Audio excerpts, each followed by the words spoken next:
love the chase and the hunt, and I set the pace when I'm running. I always take what I want and I always give it 100. Don't need a bank, no I'm funded. Play the game like it's nothing. I'm always thankful for something. Don't take for granted, stay humble. Now wake up! It's time to look at the enemy. Look in the mirror if he is no friend to me. It's not working out, maybe it's the chemistry. It's time to break up so I can make a better me. Better believe in your mind, cause it's everything. You can mold, shape, find almost anything. All it takes is some time and some clarity to find your identity. It's mind over everything.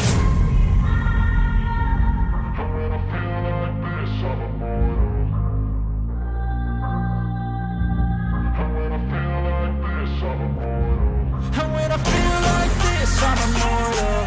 When I feel like this, I'm immortal. When I feel like this, I'm immortal. When I feel like this, I'm immortal. Don't stop.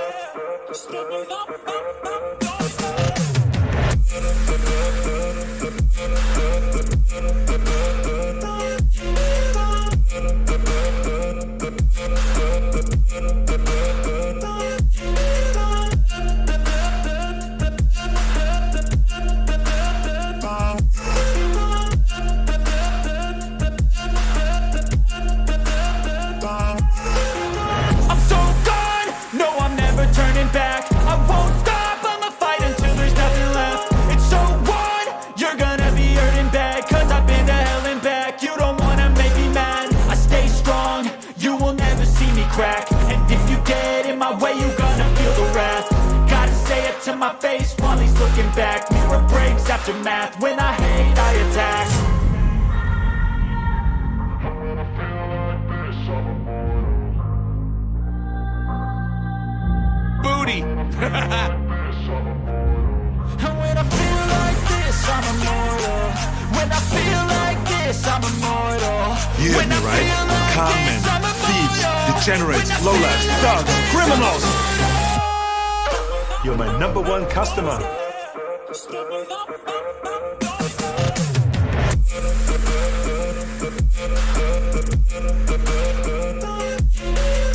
So, do we get the win this time?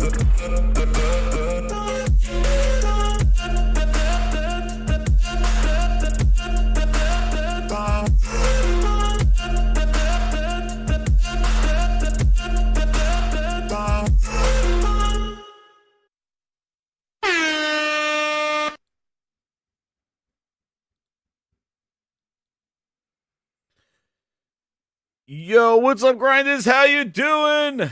Happy 4th for those in America. Wait, the day after the 4th. How's everybody doing out there? Shout out to everybody coming on in. Hit that like button. We got our special guest, King Thrash, in the house. What's up, man? How you doing? What it do? What's good? Yo. Chilling. Yes, thank you again for changing. I told him my daughter got sick. We went to the pool, and I think she swallowed too much water or whatever the hell she got. But, man, she was up all night, dude, and she got better the next day or so. But, man, it was my eyes were, like, bugging out of my head. And then celebrated 4th of July, and I feel like I'm hungover now.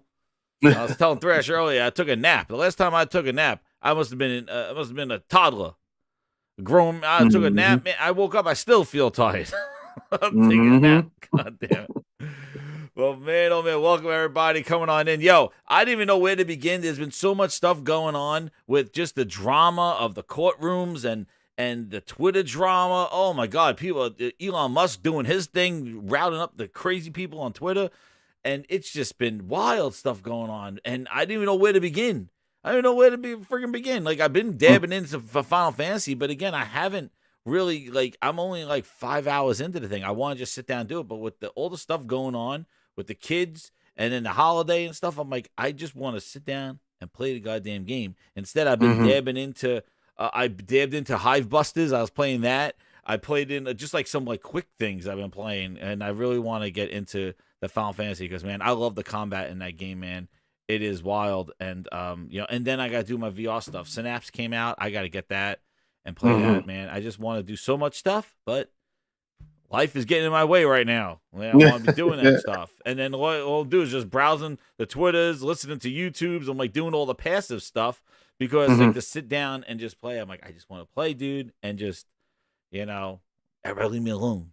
So hopefully I get some in this week because I know I got time this week. So hopefully, knock on wood. But what you been playing, man? What you been up to? Oh man, I mean, you know what it is, man. I've been doing Final Fantasy. I've been playing like 6-7 games, man, but mainly Final Fantasy and damn, what's that game?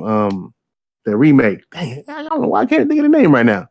That horror. It's a horror game remake. For Resident Evil? No, I beat that. I'm almost done with that. That I got. Yeah, I beat that. That's fantastic. I beat that. Yeah, it's they did such a good job. It came out. I think it came out before Resident Evil 2. Dead Space. There. Dead Space. Oh, dude, yeah. I didn't get that. I didn't get Dead Space. Oh yeah. I'm beating it for the second time. Well, at least I beat the PS3 version, or was it the Xbox? I think I beat it on Xbox. I beat the Xbox 360 version, but then now, yeah, they went wild with that franchise, dude. When they like Dead Space 3, like I liked 1 and 2, then 3 they just went crazy. They ruined it. I never beat 3. Yeah, because of that. And they did the same thing with Lost. They did the same thing with Lost Planet 2. Like Lost Planet 1 and 2, I absolutely loved, and Lost Planet 3, they just ruined it. They destroyed it, both of them. And I kept confusing the both of them because they were both like snowy, icy games. Yeah, like, exactly. What are they doing? Yeah, exactly. Those 3 games, like I know Capcom did Lost Planet and EA did the Dead Space, but those 2 came out. All right, the 3rd version, I'm like, I confused them. But yeah, man, I mean, that's crazy. Oh, well, the history of Dead Space 3 is it was the first single player game with DLC in it, and with microtransactions in it.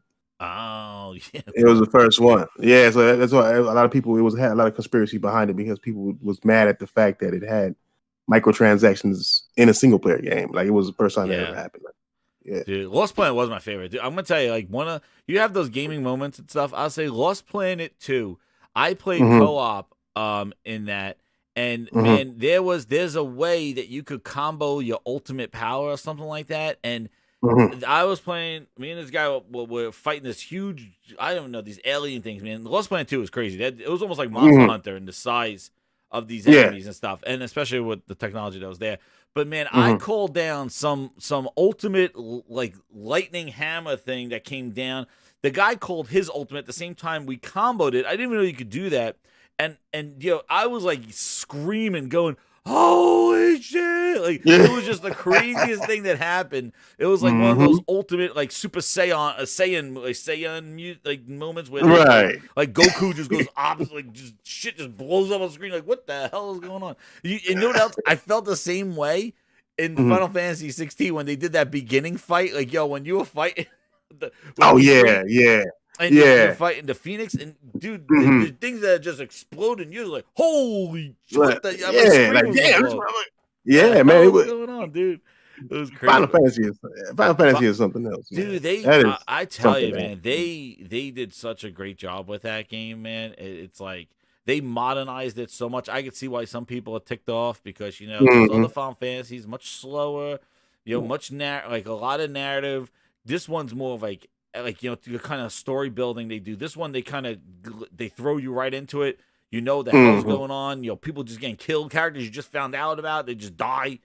Like it's almost like it reminds me of like Walking Dead type of Walking Dead Game of Thrones type stuff. Like you just like find out about a character and it's like, yep, they're dead. They're getting killed right now.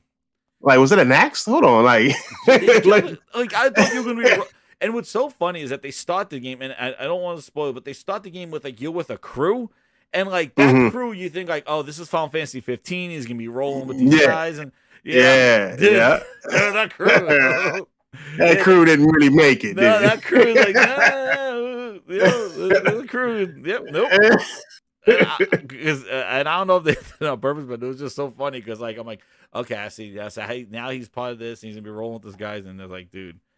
Yeah, I know, man. I'm so I gotta really play into that. And the other thing I gotta finish too is Dead Island 2. I gotta finish that game. I still haven't got that. I went and bought part 1. I never played part 1, so I went and bought part 1. Oh, part 1's great. I love part 1. Part 2 is incredible. I think it's great. I just wish it was a little more open world, like stuff to it. It's definitely linear in it and its aspect, where the first one was it was linear in the sense, but it was more open. What's up, Swedish King? How's everybody doing? Grinders are going crazy in the chat. They're ready to roll, man. They're like like seeing these things, are like, let's see what's going on, dude. I gotta say, the PSVR games have been dropping left and right, so I gotta be jumping on those as well. But man, I just keep whenever I put on PSVR 2 on, I'm just jumping into that Sync Riders, and I just jam out to those songs, man. I love that friggin' those VR rhythm games are just, dude, they get your blood pumping, and you just get into it, man. Beat Saber and that one, I'm just like, get right into it. That's like the quick fix for VR. I still got to get VR too, man. I'm gonna get it. Trade in your Xbox to get a VR. That was my recommendation last week. Fact, I should. I'm waiting till Starfield comes out. I gotta analyze. I gotta analyze that. Yo, nobody's gonna analyze it like I'm gonna analyze it. You gotta. Did you see where was? Oh my god! I'm sure you saw it. Where was? Did I bookmark it or not? Speaking of Starfield, somebody like the Idle Sort or something had like a screenshot of it, and they was showing like an AK-47 or something like that. And the screenshot, dude, where the hell is it? I don't even know now. But it like that game, dude. Did you see? I was watching too, like on Steam sales, like it's like dropped like 46. Like it like Baldur's Gate now is up at 4, and it dropped like from 4 to let me look at Steam. Actually, I'm on Steam now. Let me see. I don't know if somebody did it, like, was screen capping it poorly, or like, did something, but let me look at the sales. Where the hell is it? Because I was looking at the Steam sales. Somebody put a picture of it, and it like dropped like significantly. I think it's that AMD thing that happened. Something like that. That's what happened. That's what people pissed. I think that's what it is. Yeah, I think because they got to deal with AMD. Yeah. Yeah, it's a lot going on that people are ignoring, bro. Like, it's a lot. You're right. That was a lot that people just like turned the other cheek with that one, because I saw a lot of people pissed off about that shit, and nobody kind of covered it. Nobody really said that, it was, because a lot of it is that and know what is funny? Who was I listening to? Oh, I was listening to Digital Foundry, and Digital Foundry was going off about how with that whole AMD partnership and stuff that they were saying was that, that means like AMD's not really known, like their graphics cards for ray tracing, which is pretty funny. Here we go, another Xbox game, ray tracing is not the priority here, where, NVIDIA apparently has better ray tracing than AMD graphics cards. Right. On that one. Yeah. Like they really so I was like, so we ain't gonna see it. No. And also, like he was saying, the draw distances as well, like something with the DLL. I don't know what he was talking about. He was saying something with like there's technology with the NVIDIA ones that you might not see, and they're gonna probably have to depend on modders to kind of do that and support the NVIDIA chip. But yeah, that was a big thing that people again, not covering with Starfield getting that deal, and could be to their console relationship that they partnered with AMD. And what I tried going back and looking was like, did they ever partner with NVIDIA in their previous Bethesda games? And I couldn't find it, because everything was coming up as the AMD one, but like, did they ever go like powered by NVIDIA, or I don't know. I don't know either. And thinking like, hey, now that they're under Microsoft's umbrella, and now they have the console to worry about, like maybe that, and that's why they went with AMD, was because of because of the the console thing. The console, the synergy between the console, having an AMD chip in the console, and AMD being one of the But I'm worried about the console, bro. They still haven't shown us console footage. Yeah. So I'm worried about that. No. I'm worried about that. I already know at the show that wasn't console footage. Yeah, no, they haven't shown the console on that one. They haven't shown it. They really haven't done any of that stuff. You would think the most powerful console, they'll be showing the game running on it, but like it goes to what your video said, and we'll have your video here in a couple of topics. We'll go over your video about this console thing that they just, and I think I even said it last week about how these consoles are. You're my number one customer. Cloud device. They're cloud. Yes. Cloud built-in devices. They're made the transition. They're cloud blades. That's what they are, basically. Yeah. That's what. Oh, my bad. Go ahead. No, my number one customer. Oh, we'll get into the video there with that one. We'll get into the video with that. Super chats here. Game Night 123. He goes, make sure you have enough space on your Xbox. Thrash Starfield is 125 gigabytes. Dude, that's probably why they lowered the price of that. The Western Digital drive. Yeah, well, it's really this Xbox Series X's fault and Xbox Series S's fault. It's they don't got cracking technology in their stuff. That's why Sony's PS5 games are smaller. Yeah. You know what I mean? Because they got the cracking stuff in there. Yeah. I mean, some PS5 games are smaller than PS4 games. So it'd be the same game, same exact game. It'd be a cross-play game or a cross-gen game, but it'll take up less memory on the PS5 because of the cracking. Xbox doesn't have that. They probably can get that down to like 80 something if they had the cracking, but they don't. So yeah, we're dealing with 125. Oh, I can't wait till that game come out, bro. I got plenty of room on my Xbox. I mean, I don't play it. I got plenty of room on it. You got plenty of room. That thing is you worry about that dashboard taking up so much space. That's about it. Yeah. There's nothing that goddamn game. With the yeah, they are. Anyway, JX Gamer 78. What's up? Thank you. So super chat. He goes, "Yo, Jez, hope you and Thresh had a good holiday. It's crazy out here, man, with the bots." He goes, "I think Starfield is not really that hyped up like people are making it out to be." Thank you, JX Gamer. I agree. You know, I think that's another thing. I think Starfield is definitely getting a lot more attention and Twitter love because of the nature of what's going on, because of the whole politics of buying Bethesda. Starfield, was it exclusive? Was it not exclusive? The wishy-washy stuff. And then Phil saying it's going to be exclusive, and then everybody celebrating. And, you know, a lot of it, this is the thing, JX, like a lot of it is the Xbox camp wants the moment of having something desirable that people want to buy an Xbox or want to go out there for. Because PlayStation, even Nintendo, they have so many games that are desirable. That's why all these Xbox guys got PlayStations. Oh, I play on everything. As soon as they say that, Thresh, you know what happens. When they start that conversation going, hey, Thresh, I'm on the round table. Shout out to the round table. Goes, I play on everything. As soon as that, you're an Xbox fan. Yeah. That's how they start. Because that's how they started. To be an Xbox fan, you have to play on everything because Xbox is not giving it to you. Hey, you mean nothing. Right? Yeah. Or you have the fake ones who say like they do have a PlayStation and all that, but they'll start their sentence off with that. I'm a PlayStation guy, and then they'll say some ridiculous stuff after that. But it's the same. It's the same, and they want something. It's a lot of lies being told. It is, and they want. And that's how they want to hype the Starfield up, even though they're probably not going to play it.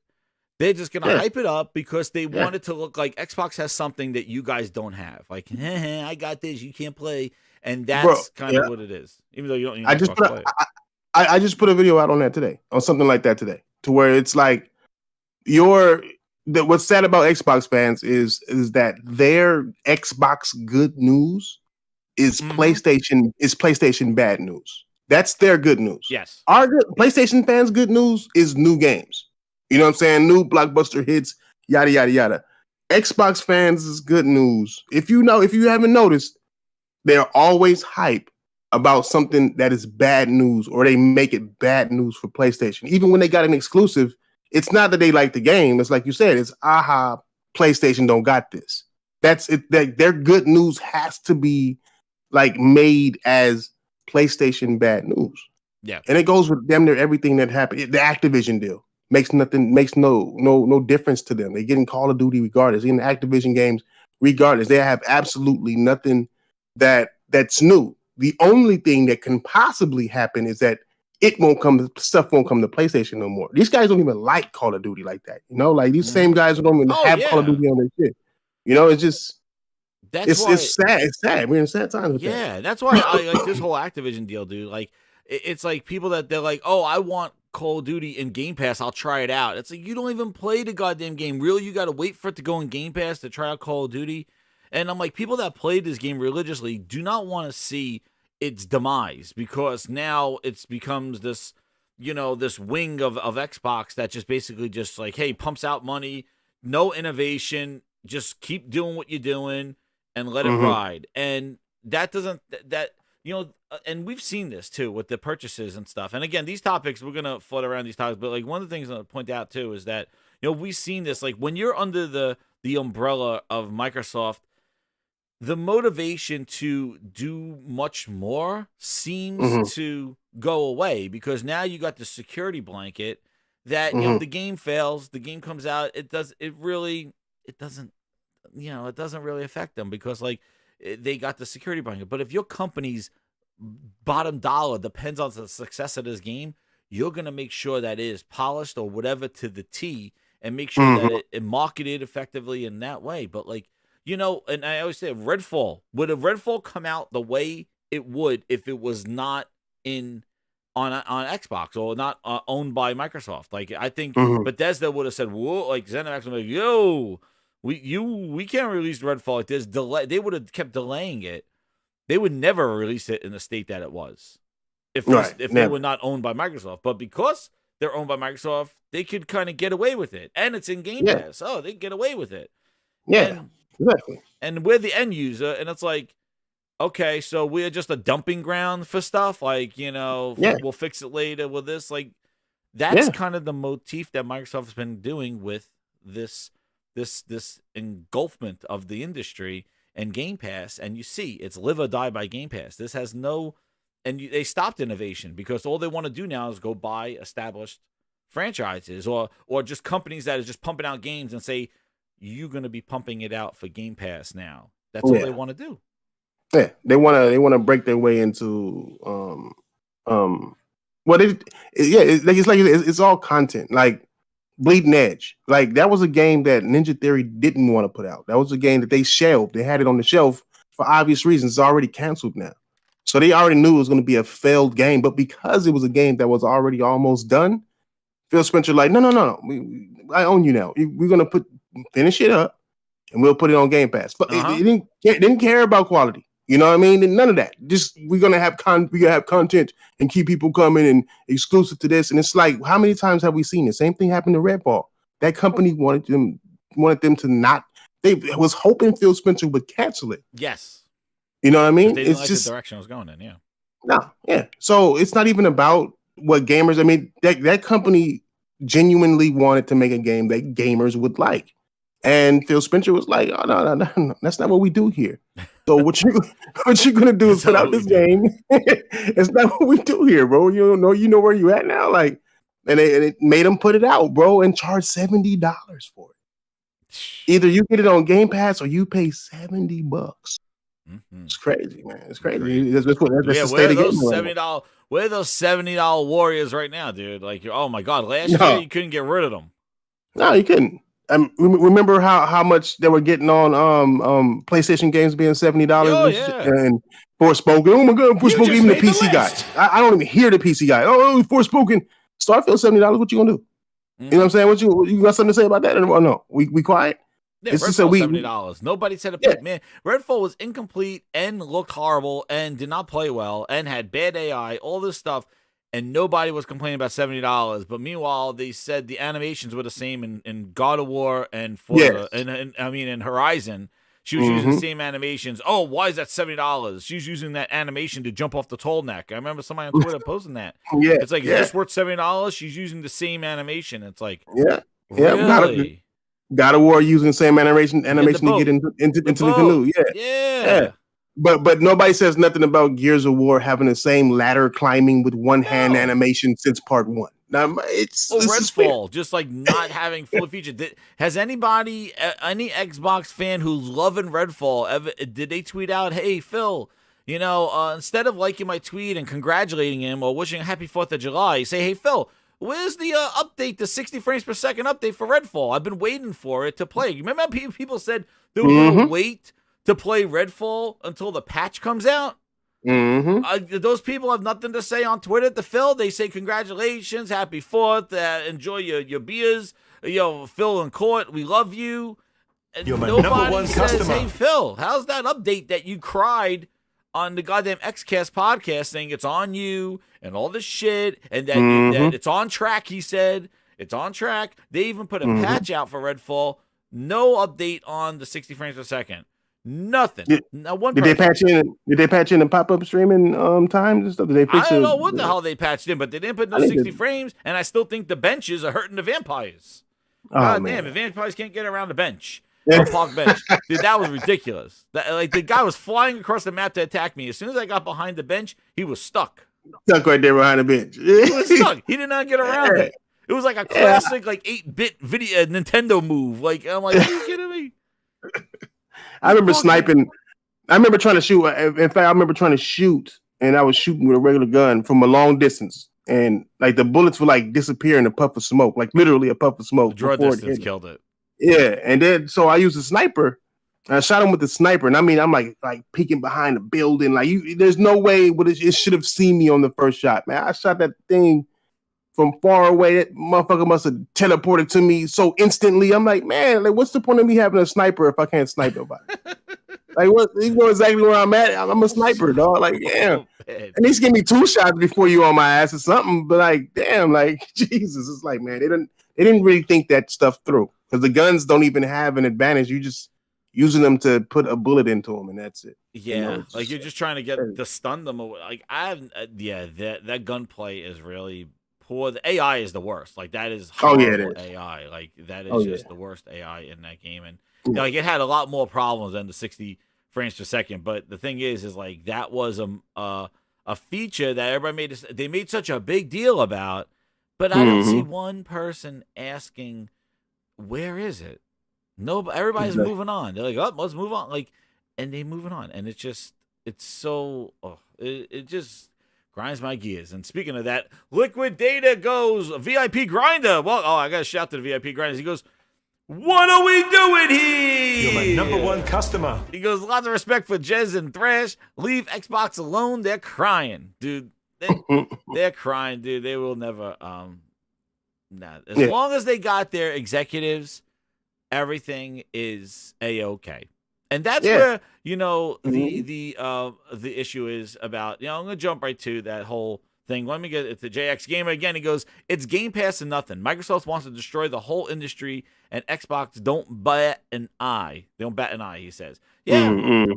Because like what he said, like what the rest was saying, they like their win is a PlayStation loss. If they don't care if they could take every franchise away from PlayStation and just spit it out and throw it out the window. They don't care. If it destroys the industry, as long as PlayStation doesn't get it, that is a W, JX. That's what Chris was saying. Like, that's a win. It has been ultimate desperation move. They can't compete. Microsoft has said it themselves. They're showing that they can't compete. When we look at the sales, which are going to pop up here, and they can't compete. So the problem is like they just said, hey, if we're going to lose, the whole industry's going down with us. And that's the notion. All in vain of trying to get that E3 moment when Sony said, this is how you share games, and everybody went crazy at that PlayStation, Sony, E3.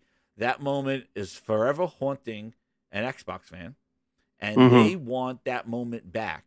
So, and even if it means destroying the industry to get that vengeance back, that's what it is. Trust me, that moment hurt so much. I remember watching it myself. I was an Xbox fan. I was like, oh man, Xbox, why did you do this to yourselves? You just let Sony just walk all over you. I was so upset with them. But I still bought an Xbox One and did it into 2017 until Phil said he don't care anymore. So when Phil said he didn't care anymore about Xbox, and I said, I'm done. I'm going to stop playing these games on PlayStation. And that's when I never looked back. And I'm like, you know what? At least somebody's still making games for their goddamn console. You're jerking around with PCs and 2 billion gamers. And Timmy with the phones and all this other stuff. Meanwhile, your games are, I'm sorry, they're never coming out. And dude, that's when I was like, you're not hitting it, dude. Like you need to earn me back. Like you're done. Yeah, that's exactly what I say. That's what I say too. I'm like, man, I mean, almost a lot of us all had Xboxes, bro. A lot of us all enjoyed Xbox. Everything. Yeah. I was 360. As soon as PlayStation was like, you can go need to get 2 jobs to get the $600 console. I was like, you suck a whole dick. I'm about to play 360, dog. And I was running at 360. And then after they lowered the price and started coming out with games, because games actually attract gamers. Yep. That's when I went back to it, and I was kind of doing both, and then slowly, gradually kept going PlayStation because Xbox gradually stopped putting out games at the end of their generation with the 360. And then the Xbox One, I buy that and barely played that. I mean, I promise you, I probably played like 2 games and beat 1, if that. And it was only because I wanted Quantum Break. I was a fan of Quantum Break when I saw it, but then when I played it, it was like, come on, bro, I didn't even really work hard on That's this. when like, I knew it was downhill. Quantum Break was the tipping point because Titanfall was fun, even though it didn't have a campaign. I liked. Oh yeah, Titanfall was good. And and I thought that was gonna be like their kind of Xbox One Call of Duty type thing. Yeah, like that's what's gonna carry in. And then Rise, I thought that looked really great for its for the launch lineup, and like it showed what the next gen can do, and that's why I like that. And then Dead Rising, I was a big fan of Dead Rising, but and even what was it, the Sunset Overdrive, like they had a good rollout until after Halo 5 launched. After Halo 5, they had Fable, Gears Ultimate, Halo 5, Tomb Raider exclusive for a year. It was the year after that, 2016, when they started canceling Scalebound. Quantum Break was like PC, Xbox, and that's when and then Recore came out, and it was just like, oh, where are we going with this? We were just going with like Fable Legends, which I played at PAX. I enjoyed it. It looked great too. That's the other thing. Fable Legends was a looker, man. That game looked really good. I played it at PAX. I thought it was a cool idea. I played the beta, and dude, after that Fable, Rise of the Tomb Raider, Halo 5 for a lineup, then it was what do we do? Like, what happened? And then that's where he started talking about PC and all this other stuff, and then downhill. That's it. And then at that time Sony was ramping up all their stuff, and that's about it. And now with this day, it's like 6 years later, and they're still trying to figure it out. When they were doing it. Phil Spencer talking about I'm still learning. I'm like, I'm still learning. Dude's been in this job since 2015. Yes, I'm still bro. Learning. I learn every day. 2014. Learn. Dude, I was doing a job in 6 months. They were yelling at me that I didn't recall anything. They're like, 6 months? Yeah. You didn't notice? I told you this 2 weeks ago. I'm like, holy shit. Phil Spencer, 8 years later, is like, I'm still learning. I talked about the quality I've been talking about since 2018. We got to do better. Our first party sucks. What are you doing now? Like, it's just like, my God. They have given up. They're trying to buy out the industry to control the industry. That's it. And there we are. Now we come to it. So Harriet Tudman, the third, says, I need my PS5 Pro already as soon as possible. Oh, damn. They want pros. People want pros. Well, let me get into whatever your name is, welcome to VIPs, get ready for the here. big surprise. Welcome, Truman Channel. Join the Grindhouse. Welcome, Truman Channel. Let's get the VIPs. We got to get Herman Holtz partying. Where is he? My soundboard. Where the hell is my soundboard? They're actually going to hear some music, but we're partying with the VIPs. Here he is right here. Oh, no. Hold on. Here he is. Where is it? Oh, man. It's not working. There it is. Now it's working. Oh, damn. VIP Grinders in the house. I know. You thought I was going to forget you. Here they are. VIP Grinders.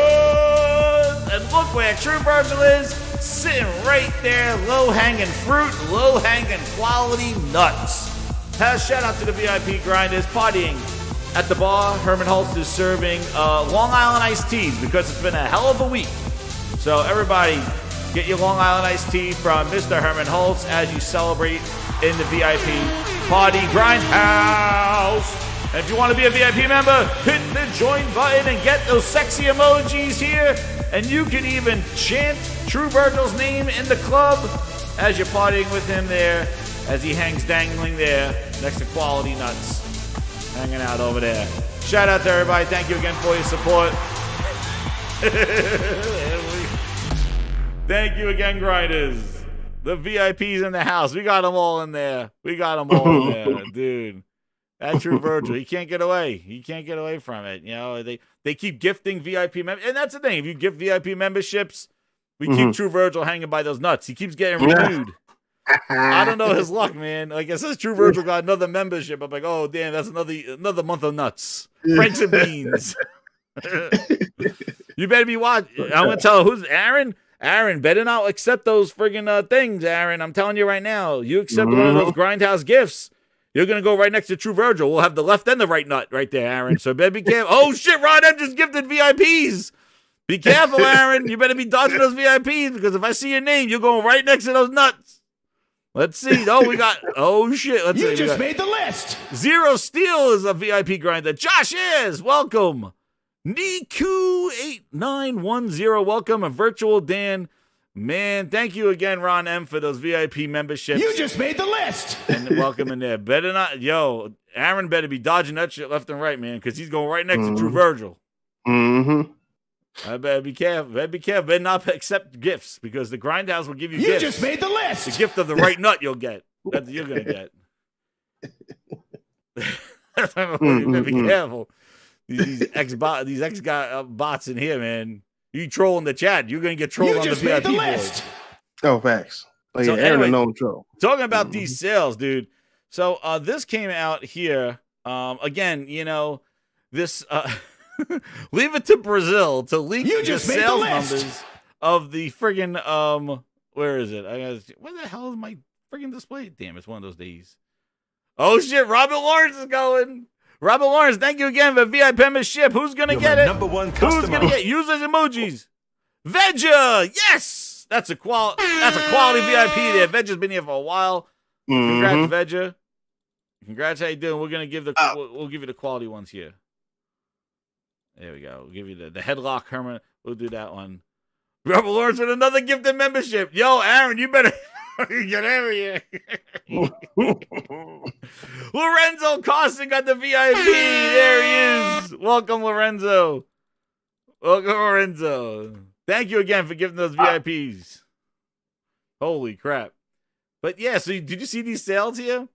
So Brazilian in a presentation leak.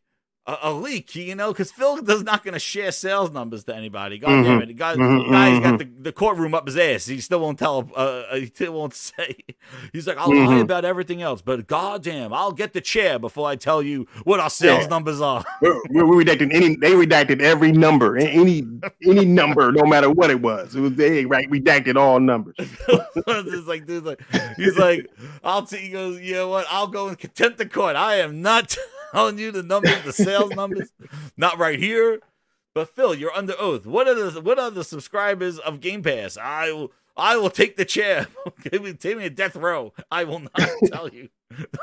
You just made the list. He'll walk the Green Mile and go to his deathbed without telling us those numbers. Out, man. Dude, he would take it to. He's like, just made the list. Phil, just tell us the numbers. We don't want. I'll never tell you those numbers. I'll never tell you them. He never, and it's probably when he quits or something, or when they cancel out Xbox. He's gonna write a fucking memoir when he quits. He's gonna write a memoir like all this shit. He goes, it sucked. I hated every bit of it. I lied my ass off. I guarantee you. I guarantee you, he'll come out with a book. Guarantee. Oh, I would buy it if Phil Spencer wrote a goddamn book. If he resigned from Microsoft, dude, it will be the book of lies. It would. It'll be like one of the Evil Dead book with the friggin' eyeball on it or some shit like that. He'd be watching you. The Phil Ness book, man. It'll just be titled like, it'll be like New York bestseller. It'll just be like, I lied, Phil Spencer. It'll force a connect on you too. Like you just connect with you. Open it up like in a binding. It'll have like a Game Pass subscription for like a month. Yeah. Comes with a month of Game Pass. Buy my book, Phil Spencer. I lied. At the end of it, it'll be a written memoir about how they promised 60 frames per second for this book or something like that. I lied. His book signing. He goes. He's like, you might have seen The Lies of Pete, dude. That would be an excellent book. But that'll be the Phil Spencer memoirs, dude. I gotta buy his book. Jason Schreier got nothing on Phil Spencer's book. Enrique Alvarez says, "How I Killed Xbox, Chapter 1, Game Pass." Holy shit, dude! That would be, dude. How I Bamboozled the $1 trillion company. That'll be a good title too. Holy shit. He is getting by on Microsoft. I don't care what nobody says. The guy is extremely overpaid and not getting fired because he got so many years in there. But if he was anybody else, I think he'd be gone. Well, I think he has a safety net in the fact that Satya and Stewart or whatever, those Amy Hill, they have no clue about this Xbox division. That's why Phil Spencer is there. Like, if he goes, the knowledge of whatever the hell the word Xbox is and gaming goes with him.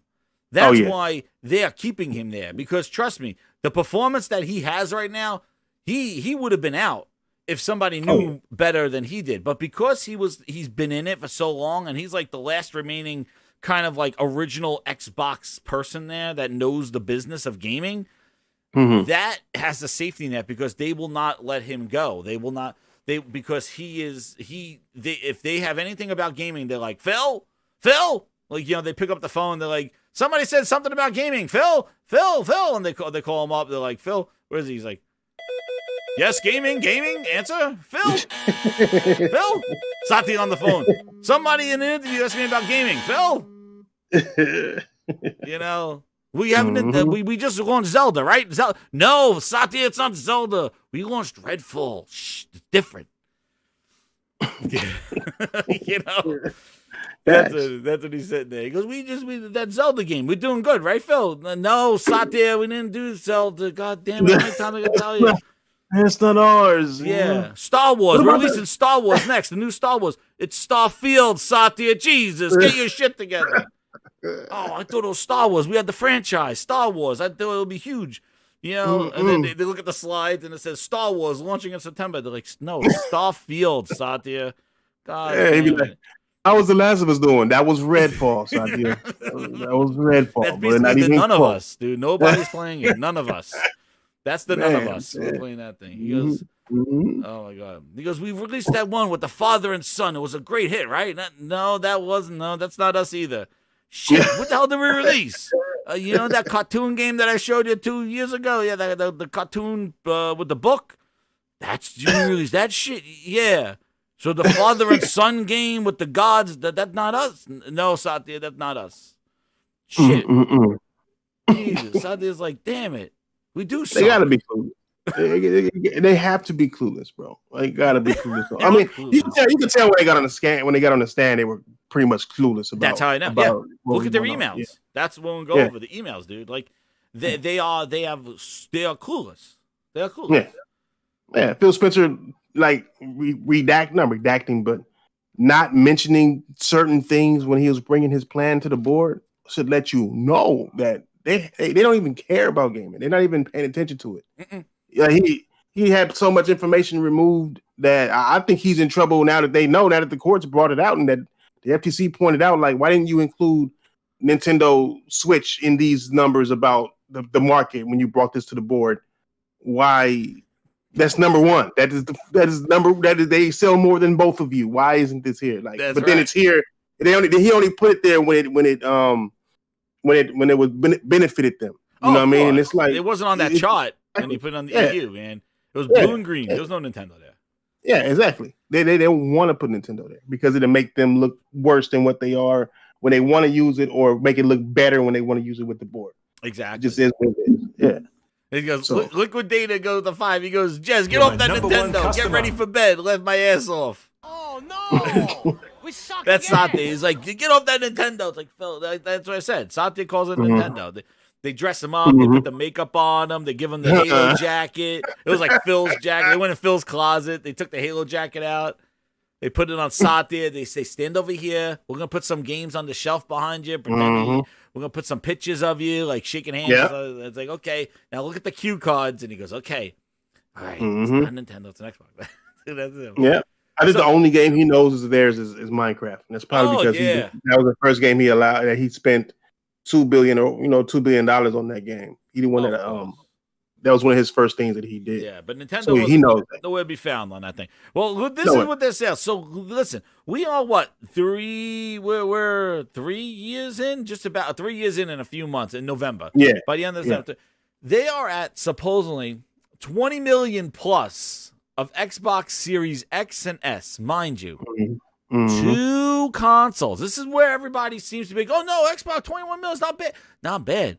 It's two goddamn consoles. Two at different price points. At 300 and at 500. It was the low play and the high play. Remember that E3 moment. That's the moment that Xbox fans wanted. It was because it was $100 less than the Xbox One. Well, you got a console right now $200 less than the PlayStation 5. And that should have been a W and a half, right? You got the lowest price console, and you got the highest. What? and 21 million for 2 different consoles. 2 different consoles, bro. And the bigger number for me is the 48% for the 48% new players for the Series S.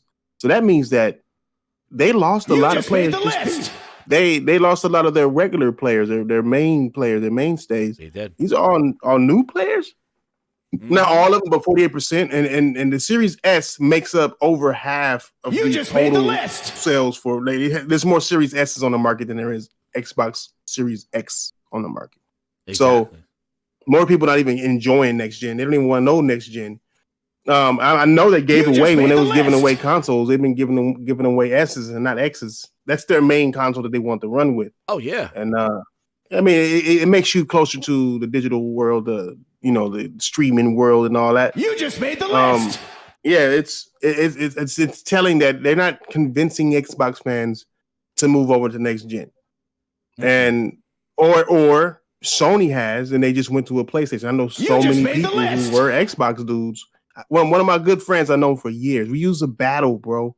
We would debate each other. We used to work in the same place, bro, and we used to debate every day. We would debate. He's a big Xbox fan, big Xbox fan. He would get mad, physically mad. Oh shit! He'd be like slamming chairs. Yeah, you know what I'm saying? Mad as fuck and shit. So pissed off. I'll come in there and say some wild shit. You know what I'm saying? Like just fucking with him and shit. And I knew he'd get mad. That man now today is a full-on PlayStation dude. Dude's like, I didn't even watch the Xbox show, bro. For what? Like they've been disappointing me. I would never go back to it. I'm surprised to hear that.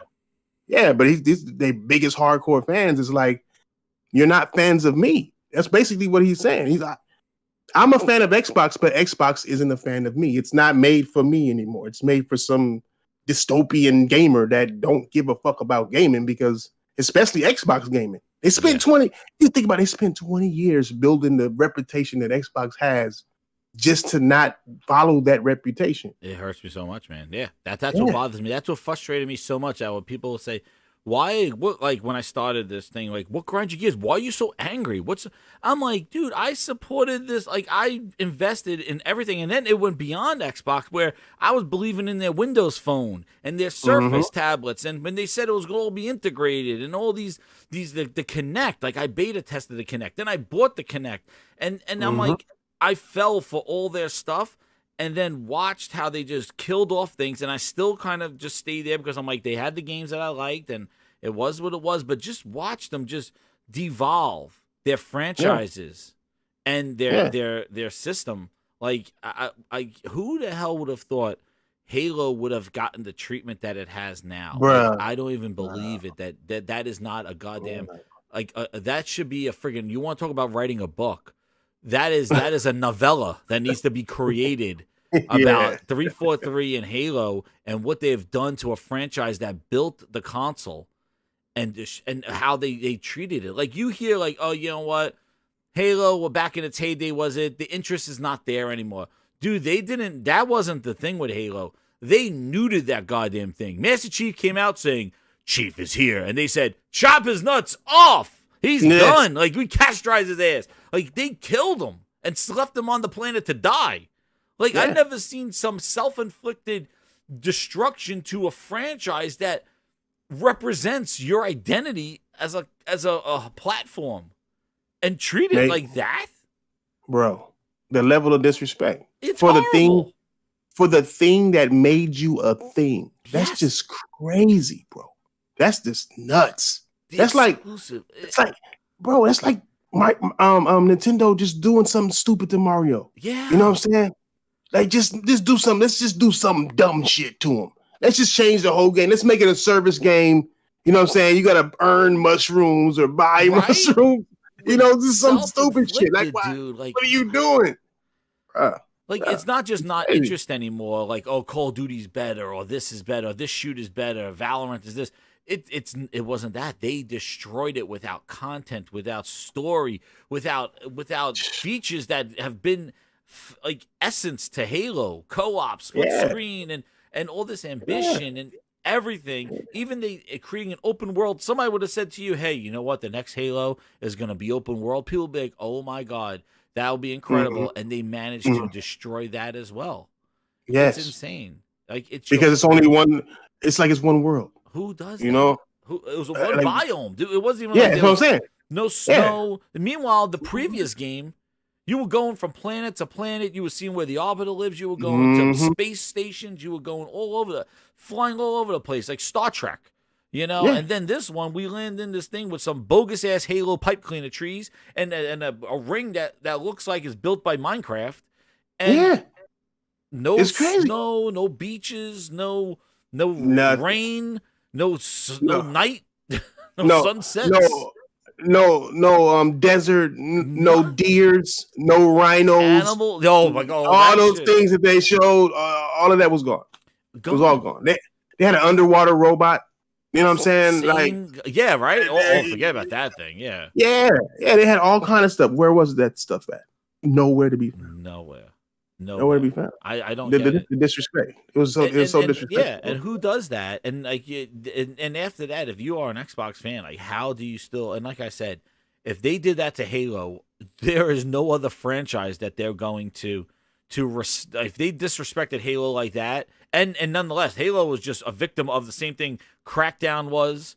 You know, and you think Fable's gonna come in there and be this thing, dude? Fable's gonna be another spin on something that they want to make that probably people are going to say that shouldn't have been a Fable game. It should just be its own game, which they probably should have done that. I don't know why they put the Fable name on there. It puts pressure on people what to expect. Like, it has to have a certain connotation. And what's crazy is that even after Peter Molyneux left of Fable 2, even Lionhead couldn't capture the Fable aspect with their Connect game, Fable 3. Like, they couldn't even do what Peter Molyneux did. That studio devolved the Halo, the Fable franchise.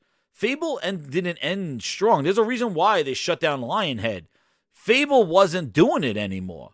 No. Fable 1 was an ambitious game that didn't meet up to the expectations. Fable 2 was actually a great one. And that was Molyneux's last one. And then Molyneux left, and Lionhead just could not they couldn't do anything. They were doing Fabled Legends, the service game, which it was decent. Yeah. It was 5 people against an overlord. And they had the Fable Connect. Fable Remember Connect, that? where you throwing magic balls at everybody. Fable was just becoming rudimentary. Like, it was not. It didn't end with like, oh my god, it was the most incredible game. Bring it back. Fable fizzed out, dude. They couldn't do anything. That's why they shut down Lionhead. And now you're trying to give it the Playground. Now, Playground makes quality games, but I think putting pressure on them to make Fable, that's a no-no. Just like the Initiative. Make the Initiative make their game. Don't put the words Perfect Dark with their name, because who knows if they could do it. What's the point of hiring all the talent that they said they hired, even though over they're half not using them quit? now. Yeah, they're gone now. But it's just that I know why they left. I mean, because they're like, why would you hire me to go and make a Rare game when you own Rare? And what is Rare doing? What am I doing? Nothing. They're all gone. They're all gone, so they're making DLC for fucking Sea of Thieves. The whole goddamn studio is making DLC for Sea of Thieves, dude. They removed features out of Sea of Thieves. What the hell is going on? Bro, they don't even have ideas to keep pushing Sea of Thieves to the point to where they're using other people's franchises. Was it Monkey Island? Exactly. Yeah. You know what I'm saying? Like, how much work are you putting? Like, all of Rare is making DLC for Sea of Thieves. Meanwhile, they took out the PvP, the multiplayer one. Now that's back to the original thing because nobody was playing the PvP, so they took out game modes. And the whole studio is still working on, like, DLC for it. Like, I don't get it, dude. Shout out to Lorenzo Carlson. He did 5 gifted memberships. Holy crap. We had a whole bunch of grinders come on here. Let's see. Oh, man, did I miss it? Here we go. Let me just read out the new VIPs that came on here. Dan S. Steady Flow. Cal. 8K Do Sensible. What's up? There you go. Freddie 214. Welcome to the VIP Grinders Party with Herman Holtz. Use those emojis. Herman Headlock. And now the $69 billion Phil Spencer, John Cusack hanging outside of the FTC. There it is. But yeah, dude, these sales are atrocious. And like what King Threads was saying was like 48% of new Xbox players, dude.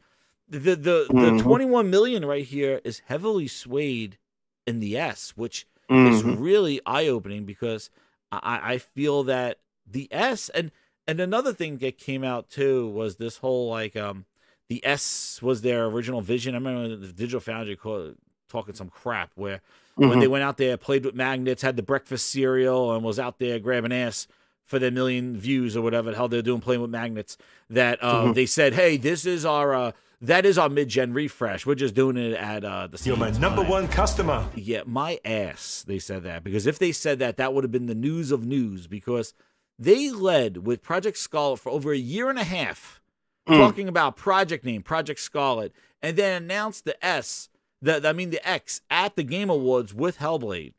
The S wasn't announced until the summer thereafter and was rumored as Project Lockhart from Bootleg Jez on Windows Central, saying that a Project Lockhart was coming out, and that was the S. The S was the afterthought. The lead platform that they were talking about into the generation was the X. So for them to kind of flip the script 3 years in, going, well, the S really is our platform, and the X is... Don't you remember the whole thing with Mike Ybarra going like, and Matt Booty going like, hey, the gen, you're going to see, we're not going to cut off the generation. We're going to continue scalable games, all this trash. And everybody talking about scalability. And everybody was worried about the Series S. And now Booster, 3 years in, is the platform? When we're seeing the exact things that we were concerned about when the stupid thing was announced. Dude, this is going to hold it back. What happens when they make just only next-gen games? This thing can't run it. And now that's happening. Yeah, it's getting worse. And now they're like, oh, no, but that's how it should be. Dude, how it should be? What you mean how it should be? Some bullshit. You're my number one customer. They told us that the Xbox Series S, the only difference was going to be resolution. The resolution. Yeah, the resolution. Yeah, right? And that's not what we got. So it's just... We're dealing with the same old BS. Lies and deceit, and lies getting uncovered. It is what it is, man. This Xbox has succeeded in being the most unreliable. They're so reliable to be unreliable. You know what I mean? We just rely on them to fuck something up. I'm relying on them to fuck up Starfield. They will. They will. Relying on it. It's just Dude, it's just like happen. Redfall. Just like Redfall. Just when you think they're low, then they go even lower. Like that's what they do. Like they'll do something with Redfall. So Redfall is not going to have something, or it's going to be that's them. Yeah. They're going to call in the same people to play test it. The same people who play tested Redfall and didn't say anything about Redfall. Yeah. You know what I'm saying? They'll come in there, oh, yeah, it was great. They won't say nothing about the problems in the game. It's a Bethesda game. We should expect problems, bro. Dude, but we shouldn't, but we are going to see them. Yeah, it is going. It is going to get such it's going to get the Halo effect. Like will not, the media will not destroy this game like they destroyed Redfall. That's no, they the won't. thing. They won't. That's facts. That's facts. No matter what. No. Redfall, the game could systematically like come alive and beat up their wife, and then come and turn it back into a game. They still wouldn't say nothing bad about it. You know what I'm saying? They're going to have to try to push to try to make it seem like it's good, bro. No way. No, they will not, because they will. This thing is going to. It's a Todd Howard game. It's his game in the longest time. It is going to it's going to get coddled, and in the review cycle. So expect that there. Yeah. Let me get these chats here. Let's get here. JX Gaming says, Jez, did you hear about Banjo and how they think no one will want it? Yes, I saw that. Yes, I did. Banjo, no one wants it. Exactly. But meanwhile, do they forget about the billions of people crying at Nintendo headquarters when they put it in, when Phil put it in Smash Brothers? He thought that people wanted it then. Right? But nobody wants an Xbox game of it. Why would they? And they'll sit there and eat that up because they go, yeah, you're right. You know what, Phil? You're right. You know what, Booty? You're right. Nobody wants it. Dude, get the hell out of here. Meanwhile, they were telling them to buy the company that made that was that Lizard game that used to make Banjo. And please. Oh man. Nobody wants it. Meanwhile, that's all they talk about is new Banjo game, and nobody wants it. Yeah, exactly. Yeah. Dude, they have their ears to the streets. They understand what gamers actually want. That's the most frustrating part. Part. You see them, like you said, hanging out with gamers, sitting all this, doing this, taking pictures, taking lunches, and tweeting, liking them, retweeting. telling them how their 4th of July is, all this stuff. They got their ears to the ground. But meanwhile, when you're like, you know what, I want a banjo. No, nobody wants banjo. I couldn't see anybody wanted a banjo. Oh, that'll take work. It'll take work. Yeah, you know, no, that's not, it's not nobody wants it. It's that Microsoft doesn't want it. Microsoft doesn't see money in it. That's the problem. Thrifty, what's up, Thrifty? He goes, 2 goats on here tonight. No, dude, thank you. You don't have to say that. You don't have to say that. No, yo, what's up, Sick? How you doing? He goes, no one wants banjo on Xbox. They know the audience they're forced to make games for. You know what, Sick? You want to know what? Nobody wants games on Xbox. That's the problem. They want FTC deals, dude. Everybody. Well, they don't want Xbox. Shit. I don't think they want him on Xbox. I think they want, like I said, I think they want a reaction from PlayStation players. That is it. I think that's what it's just turned into. The real gamers are there are our kids and stuff, people playing Roblox and stuff like that, and the hardcore that just will not give up but have a PlayStation 5 at home. So they're playing like Halo when it comes out. Oh, I'm gonna try that. And I've seen guys like play Hi-Fi Rush but not play Hi-Fi Rush. Like they would have like 30 hours in Hi-Fi Rush, but then only have like a quarter of the achievements. They literally just falling asleep while it's on, or leaving it on just to say, "Oh, I got time." And look at me.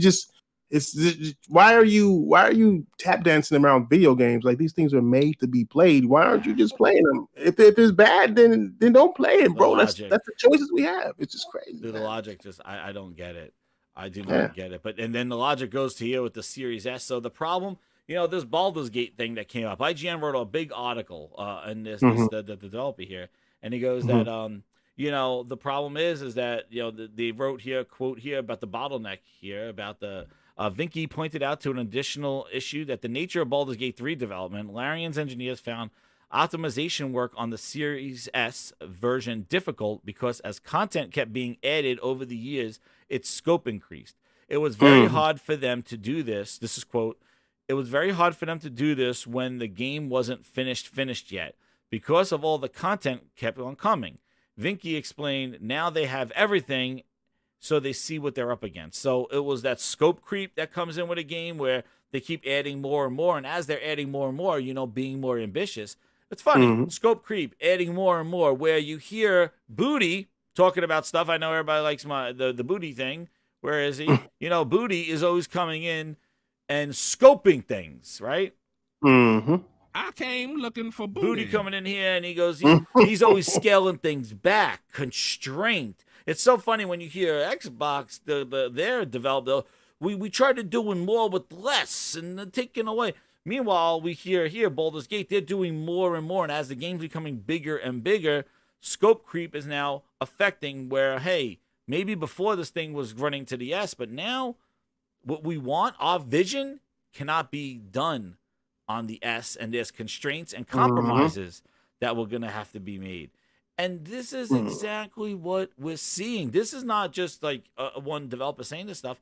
We've seen this with, I think Redfall is a big culprit for why the S is a big culprit why the Redfall is not 60 frames. I think no way they're not getting that 60 frames on the X. No way.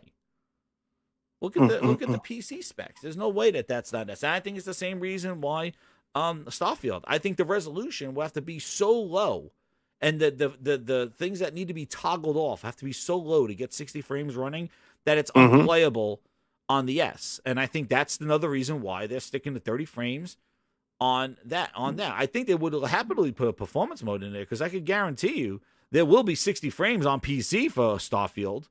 Yeah.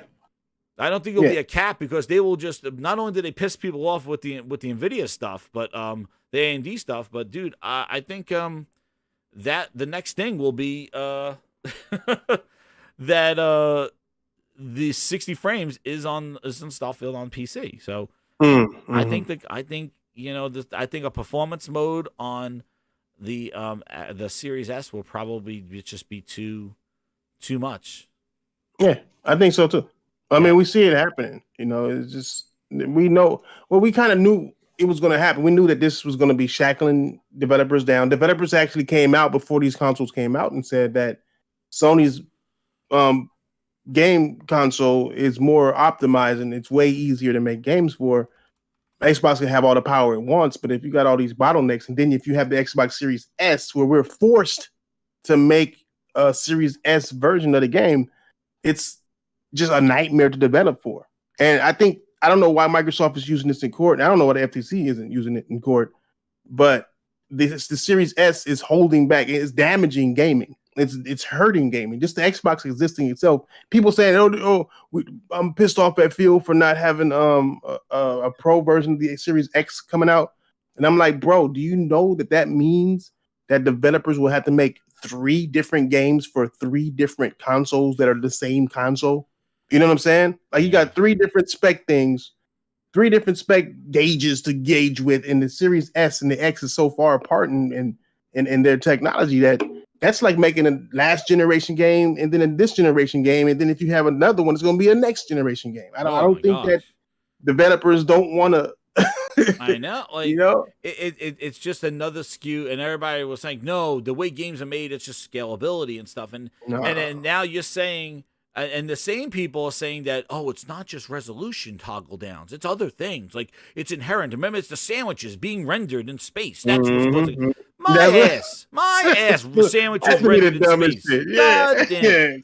Yo, when you're shooting through the hallways, the guy is at 30 frames per second because they're rendering sandwiches on Mars. What the hell are they blowing that shit out of their ass? Yo, they use Skyrim and how you can do that. I'm like, bro, Skyrim is on the Nintendo Switch and they're doing the same thing. Exactly. So if Nintendo Switch can handle it, why can't this handle it? I'm not no game developer, but I even know, hey, the way the camera moves, like if you focus on what is that like the foveated rendering in the VR, but even like what they say with camera stuff, like if the camera is facing this way, the items in the back may not be rendered. Right? Yeah, they pop out. Yeah, they pop out.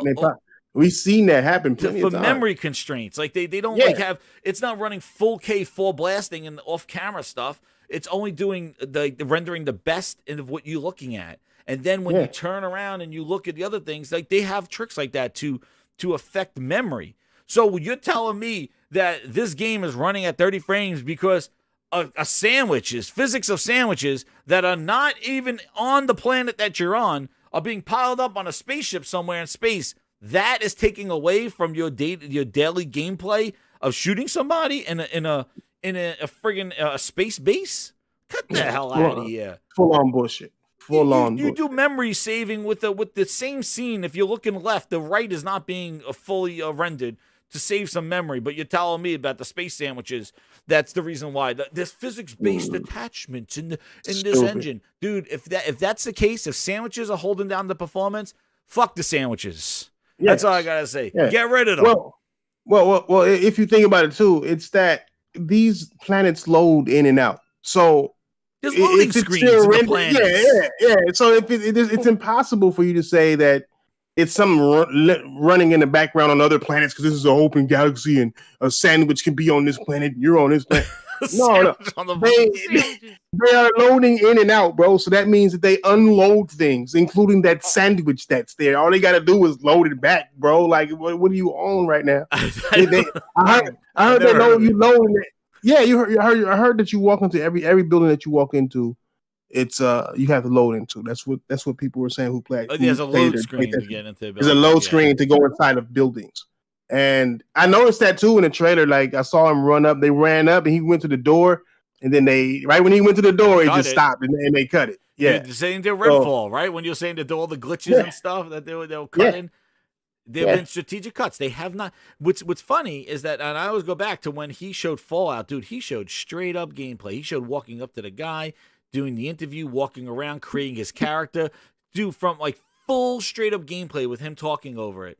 And this again, Starfield sizzle reel with people talking in the background. Like it is such a different way of protecting or just showing the highlights of gameplay. Because you know what's funny? Another thing that nobody seemed to ask, but they were crawling up No Man's Sky's ass about it, is what are you gonna do when you land on the planets? What are you doing? I never heard one person ask Mr. Uber driver Todd Howard, what am I doing when I land on this planet and there's nothing there? Remember, only 10% of them have a goddamn alien on it. The rest of it is just a bunch of friggin' sunsets and mountains. Yeah, that's What am I doing? What am I doing? photo mode If missions. you do the walking slowly thing from the stuff, but you're walking slowly with the sunset. Okay. Yeah. Back on the plane. Like, what are you doing? It's like goddamn Wally World. All right, take it front with the picture. Take a picture. All right, we'll get back on the spaceship. We'll get out of here. We're playing. And they don't even have like rovers or nothing. They don't have no like rovers, vehicles no or spacecraft like on the planet. No kind of mechs. Nothing. What are nothing. you doing?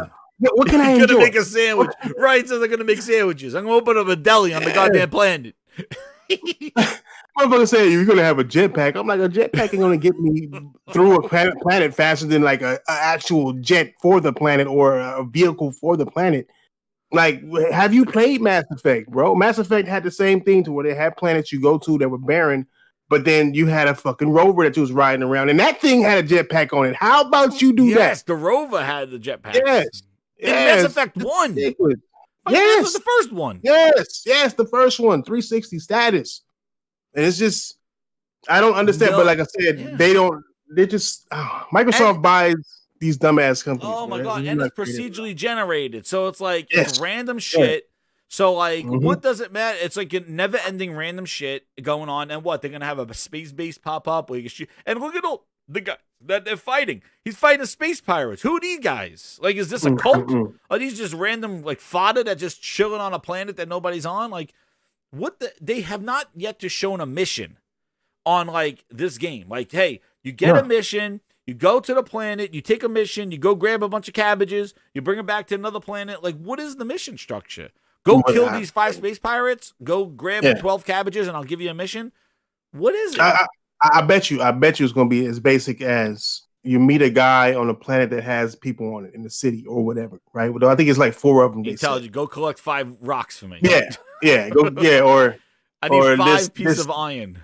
5 pieces of iron from this planet because the sulfur is different. No, but random planets. He's just gonna say find any goddamn planet, and then what you gotta do is scan them all for the iron, grab the goddamn iron, and bring it back to him. And he goes, "Thank you. Now I can feed my family at night. Game Pass is great." And then he's like, "Fucking," he goes to bed. And I'm like, dude, like what? I'm like, I don't need slow mos of devs walking in hallways, them standing there grabbing ass, smiling at the at the friggin' luncheon room. Like, what? Show the goddamn game of people playing the game. Show a mission. This game is so massive. It is years of work and billions of hours. You can't show one friggin' mission. Yeah. Well, what is this game about in the first place? What are we doing? Like, exactly. Well, are we finding these artifact points, and that's it? Little artifact pieces. Because that was the biggest problem with No Man's Sky. Everybody was flipping out about that. Well, that's great that you got all the planets, but what are you doing? Oh, there'll be some storyline missions, but what are you doing? Yeah. What do you do? What's your point? What is your point? You know what I mean? Like, what are you mad at? Are you mad at something? Are you happy about something? Are you just want to be an adventurer? Are you what are we doing? What you do? Make me have fun. You're my number 1 customer. Make me have fun, please. Like, so you're gonna make this big old playground and expect me to just twiddle my thumbs? It's not even multiplayer. It's a single player game. What am I doing? I know. Yes. No Man's Sky has multiplayer. Like, they show you, like, you could build the base and move the couch to the left side of the floor and the other right side of the floor. It's like, who cares if nobody can see it? What does it matter what my couch is? What's the point? I can't invite my friends over. Like, I had Wooly. Shout out to Wooly. I had Wooly show me in No Man's Sky. He helped me build my base. He told me where to put my stuff. Dude, it was incredible. It was the future. We play with frogs. I'm on one planet. I can see Frogs' icon. He's on the other planet. He's flying to me. What does it matter what you can custom in Starfield? Oh, look at crafting this ship. Do this ship. You can make this ship look like a sack of balls and fly around space. You're going to be the only one who sees it. You can't even screenshot and share to Twitter on Xbox anymore. Who cares? Nobody going to see your ball ship. Oh, shit. I'm running my ship like a bunch of hairy balls flying around in space. It'll be like Starship 1. They go from Spaceballs. I'll be like, that's Spaceballs 1, a big thing of balls flying around like this. And then it's going to be like, well, who can see it? I can't show my friends my ship like a sack of balls. I can't do it. I can't take a screenshot, share it to Twitter. Nope. Elon Musk, Microsoft blocked that. Yeah. Hey, did Microsoft ever get out of Twitter? I heard they were supposed to be getting out of Twitter. They never got out, huh? No, you still can't share to Twitter. I don't. Oh, you can't. Is that what it is? Yeah. So you can't. So you can't share the Twitter no more from Xbox. Not anymore. They never said that they're fixing it. The last I heard is they took it away because Elon told them to pay. I was making sure. Yeah. He told everybody to pay. You know, but Microsoft couldn't spare what was it, $45,000 or something like that. It's like, I just don't understand the premise of like all this customization. And again, it must be a streamer's dream. Like, you have 1,000 people watching on Twitch, or a whole bunch of people. Yeah, that maybe sound fun to you because then you can make your ship and you put your couch to the left, and everybody could be excited on Twitch for you. But like for the normal folk, what do you make? Why you care? Yeah. What does it matter that you put a plant in the corner? Like, if it's just for you and nobody could see it, like, it's not a social game. Yeah, what is it about? I don't get it. What's I'm in space, but we have a house building decorator simulator. It's building resources on space, I guess. Like, but resources for what? To build the ship? You only built one ship. It says you can romance people and shit. You only romance 4 people in the whole galaxy. Yeah. They got 4 people you romance. You can't just go to land on a planet and go like, I'm fucking Dick Durkley or whatever his name is. I'm gonna be wielding my dick around here. I'm gonna mess around with everybody on this goddamn planet. You can't do that. There are 4 people in the entire galaxy that you could romance. 4 people. That's crazy. That's nuts. Todd Howard said you only have 4 people in the universe. You should be able to fuck every NPC in that game. That's just my opinion. I should be able to land on the planet just wheeling that shit around, going like something crazy. I come back, there's a bunch of alien babies living around. I'm like, holy shit. God damn it. My bad. And then let me leave this planet before she, make me stay there. Come back, there's a bunch of clone babies. It's like a bunch of clone babies. Clone babies on this planet. I just drop my seed and I leave. I go on to another planet. Yeah. That's a goddamn game. Todd Howard, make it happen. Man, the things I would do, man. The thing that they need to do, like I see all this ship building. How about they let you build a mothership, and then you can build smaller ships to be in that mothership. Whenever you get into a dogfight or something, you can choose what type of dogfight you want to have. You want to have a big mothership fight against another mothership? Do that. Yeah, like a you space station. Eject out of that and then do some dogfight and do that. That'd be crazy. But no. We gotta build 4 people a Robotron ship that don't move. You know what I'm saying? It just looks like a Robotron, but it just has boosters on it. You know what I'm saying? And you fly. I don't get it, dude. I don't know. I don't know if you could sit at the NPC. No, dude, Nicholas, I'm telling you, people like that one where I just go to planets and drop my seed and leave clone babies. This ain't friggin' Fable did that. You're right. Fable did do that when you could like impregnate people and have your spawn there in the city and your children and stuff. That was like Fable, dude. Yeah, that was some crazy stuff, right?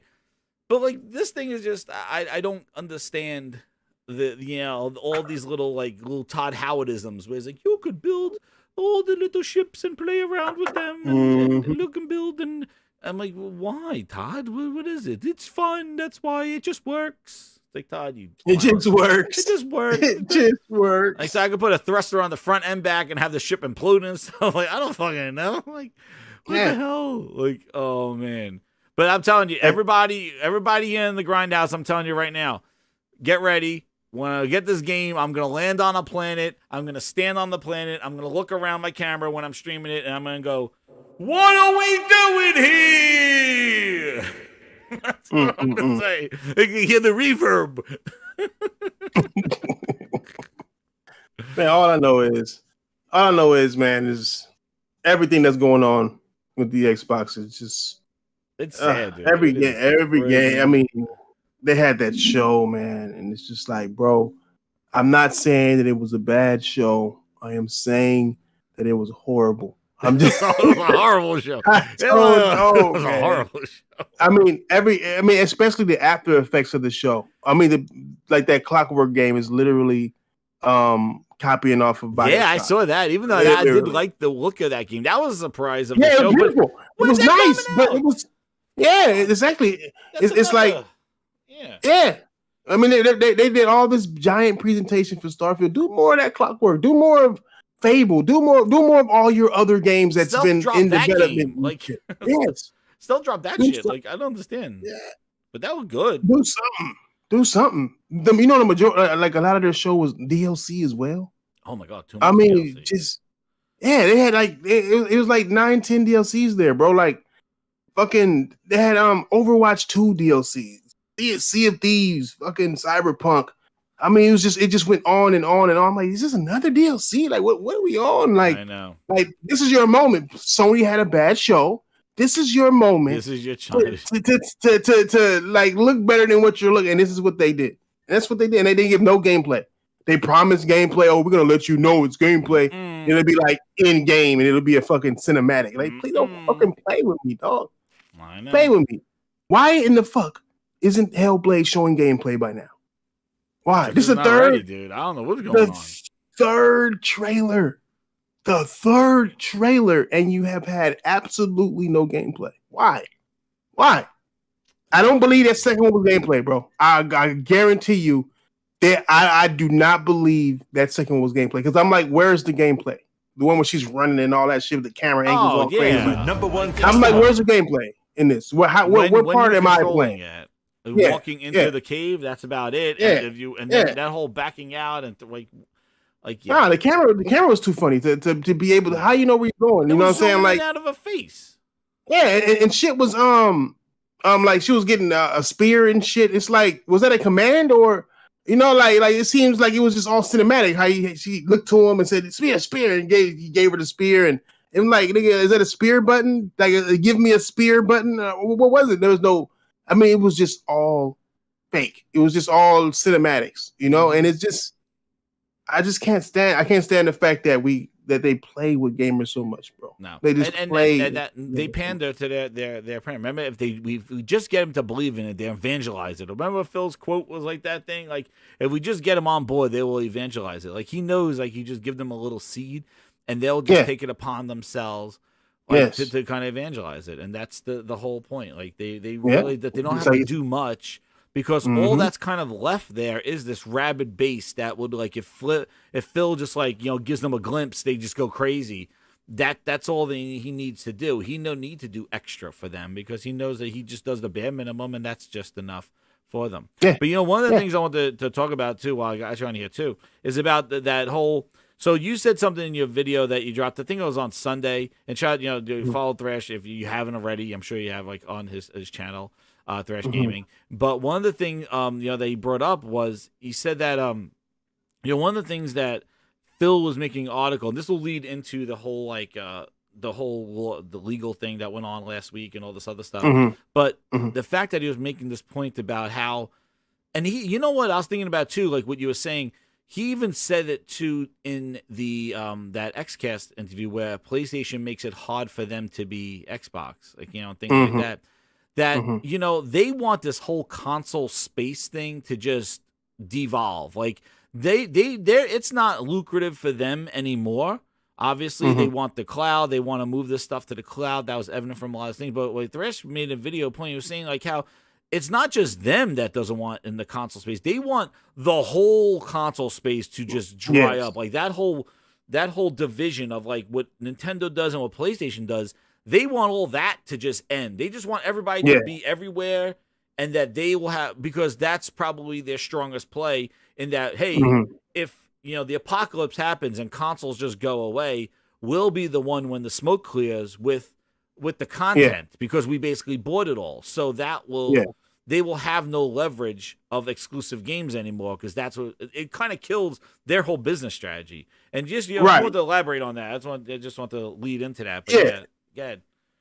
What you were saying about that. Well, if you look at it the way I'm looking at it is this: like right now, the console space is the most popular space in gaming. It's not even the biggest, but it's the space that everybody talks about. Right? People say, "Oh, Super Mario," or "Go play Nintendo."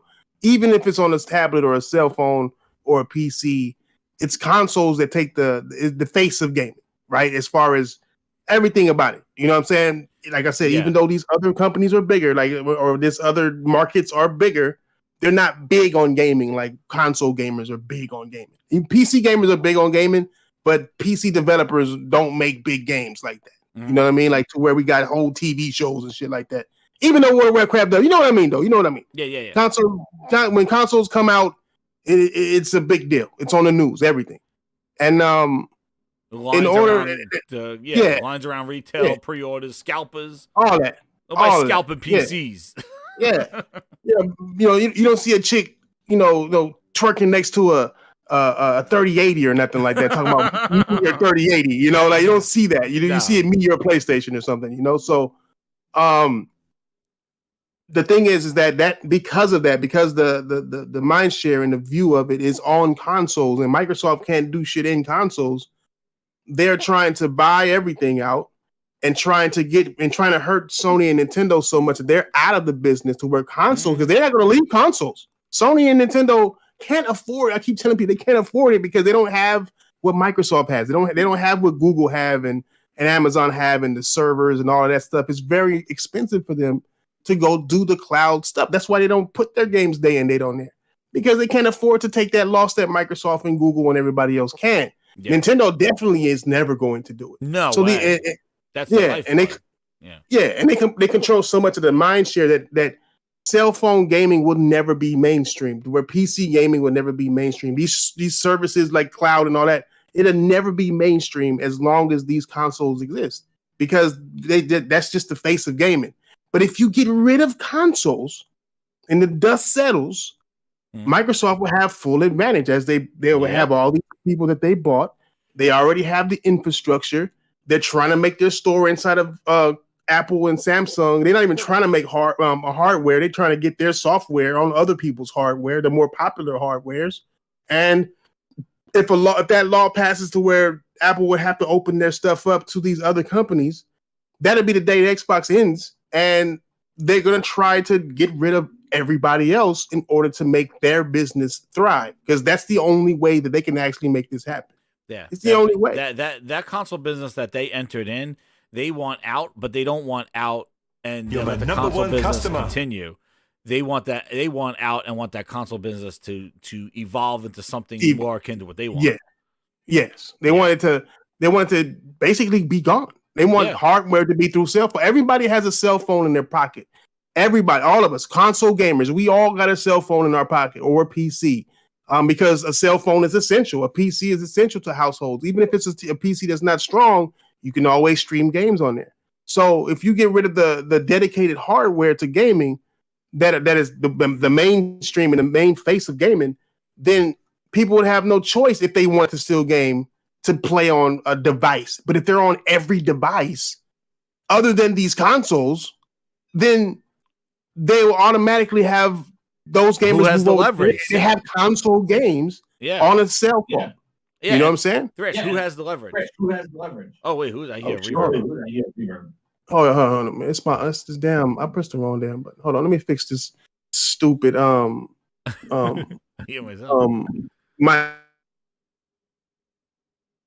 Hello. Oh, but if the game changes like that, then still not doing. If the game changes like that, then who has the advantage? Who has the operating system that on PC that they have the advantage? Who has the the mobile strategy if they get the Activision stuff? It changes the game. So it's like them playing football and them going, "Hey, we're losing at football. We started football 20 years ago. We suck at football. We're going to change the game to basketball where I already have like a 10-point lead. I already have the stadiums. I already have the crowd. And we're going to change it. We're going to change the game to our home court advantage and change the sport entirely." And that's kind of like what they want to do. And, I was thinking like how they want out. We keep saying how Microsoft wants out, but in a lot of their kind of vision, they want Sony and Nintendo out of it as well.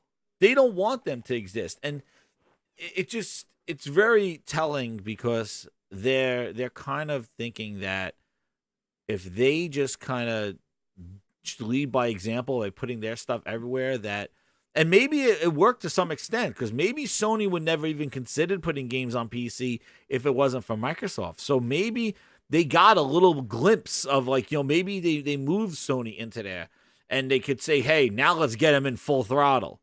But it's pretty interesting because, I'm wondering if Sony would never even consider putting games on PC if it wasn't for Microsoft kind of like putting their games there and seeing that sell, seeing that work. And Sony's like, hey, we could put our games that are just sitting here that are not selling anymore, selling very like they have seen their life. let's just make PC ports and put them over, on PC and get a whole new install base and maybe even have them recruit them to a PlayStation.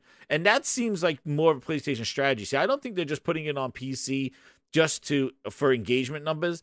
Sony, I think, is putting games on PC to get people involved in their franchises, so they could bring them into their ecosystem or bring them into their PlayStation, or even watch a movie or watch a TV show with their IP and go, I'm interested in the game now. Like, they seem to be kind of doing like a reach to draw people in rather than taking what they have and throwing it out there. And that's what Microsoft did. Microsoft didn't do like an internal thing. They did a kind of an external thing. They're like, hey, we got this shit. We don't want it anymore.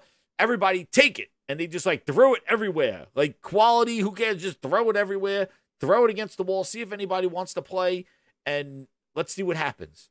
Yeah. And they went that way, where Sony took their IP. They made sure that it was like, a show wasn't a Master Chief show his ass. It was actually, Last of Us on show. Like, if you give out quality, people will expect quality and maybe come to your platform or maybe consider that IP and kind of get pulled in. And that's Sony's thing. Like, and Nintendo the same way. Let's put the Mario movie. That Mario movie was trash. That would have been great for the Mario games. But you know what? They watch. Oh my God, that new Mario game that's coming out this fall, October. Dude, that game was gonna sell bonkers regardless. Now with the movie. My whole family was like, I saw that new Mario game. Holy God, because we watched that Mario movie about 30 goddamn times already. It was so good. And it made, and actually, you know what? It made me go back and play Mario games because the movie was good. How crazy is that?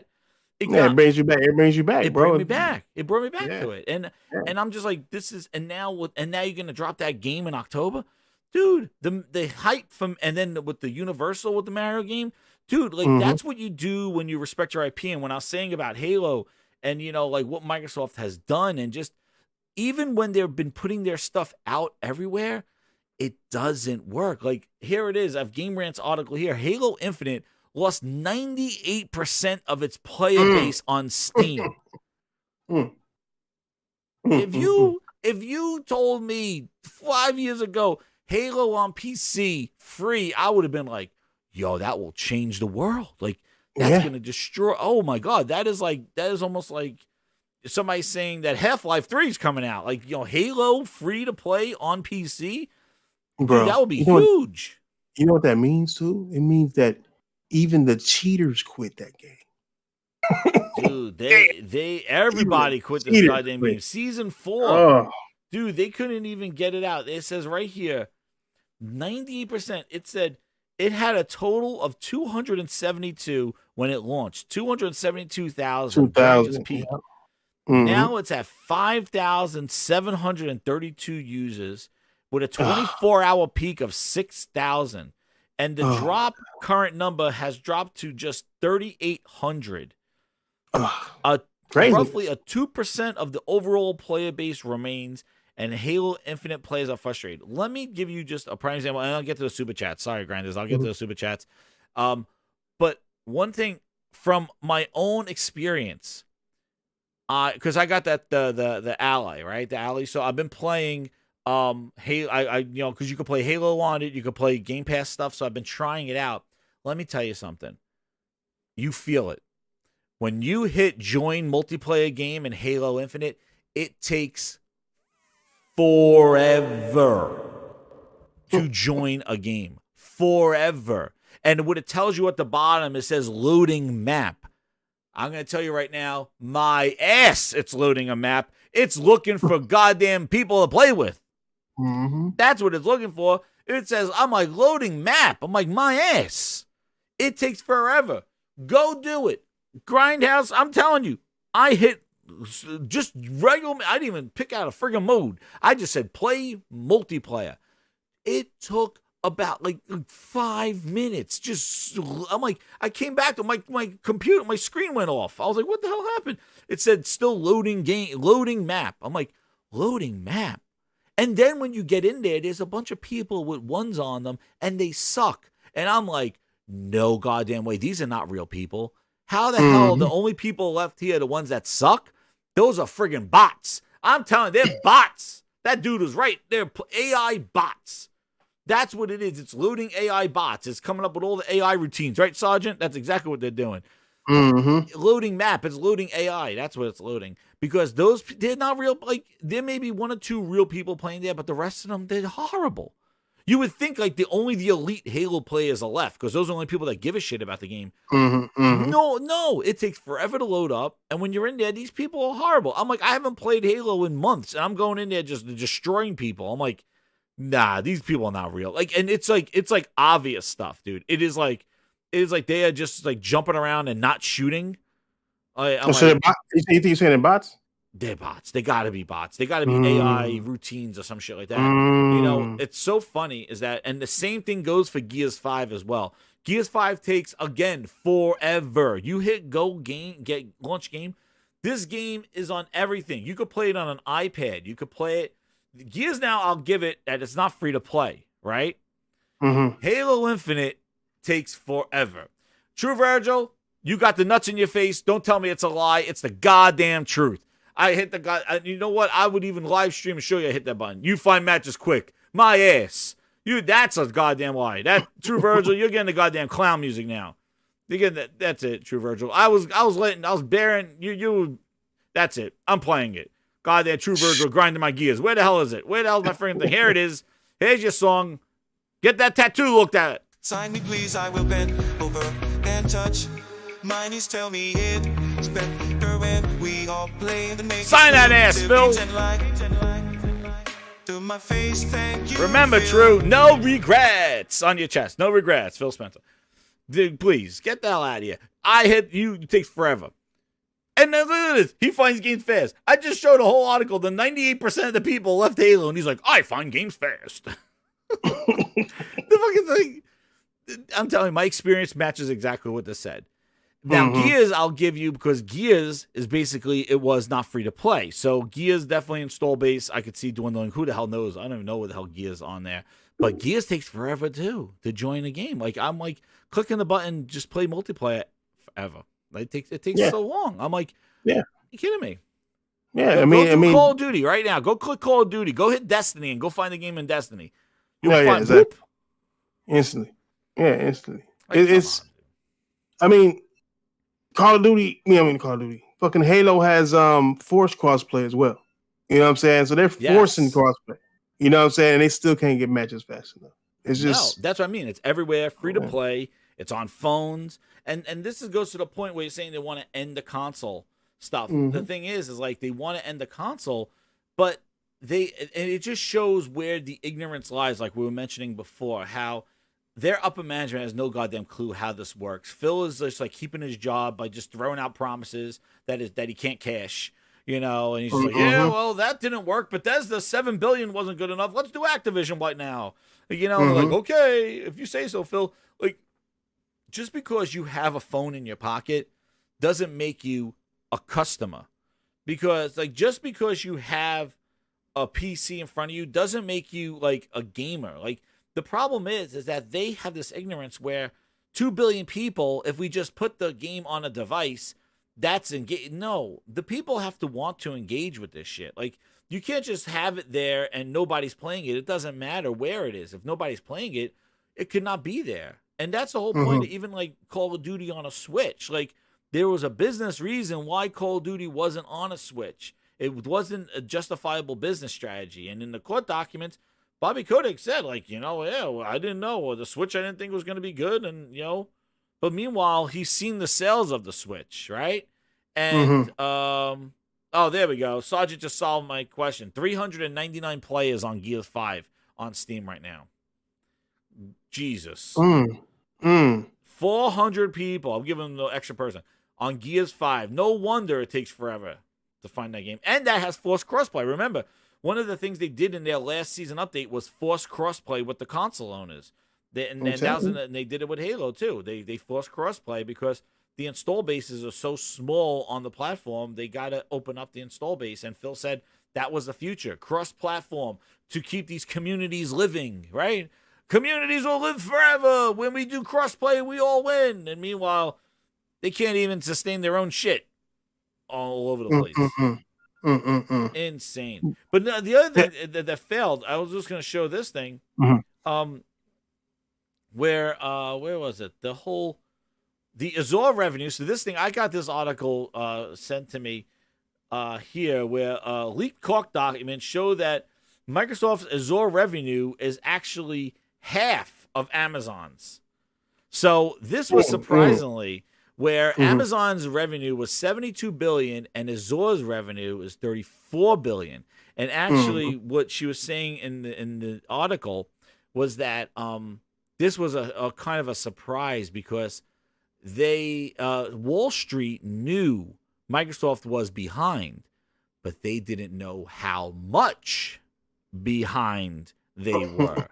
And the leaked documents now from the court said that ending in June 2022, that they are really half behind. Now, this might help them in their court strategy with Activision because it shows that they really do suck. So they weren't lying. So everybody's saying like, oh, they're just posing.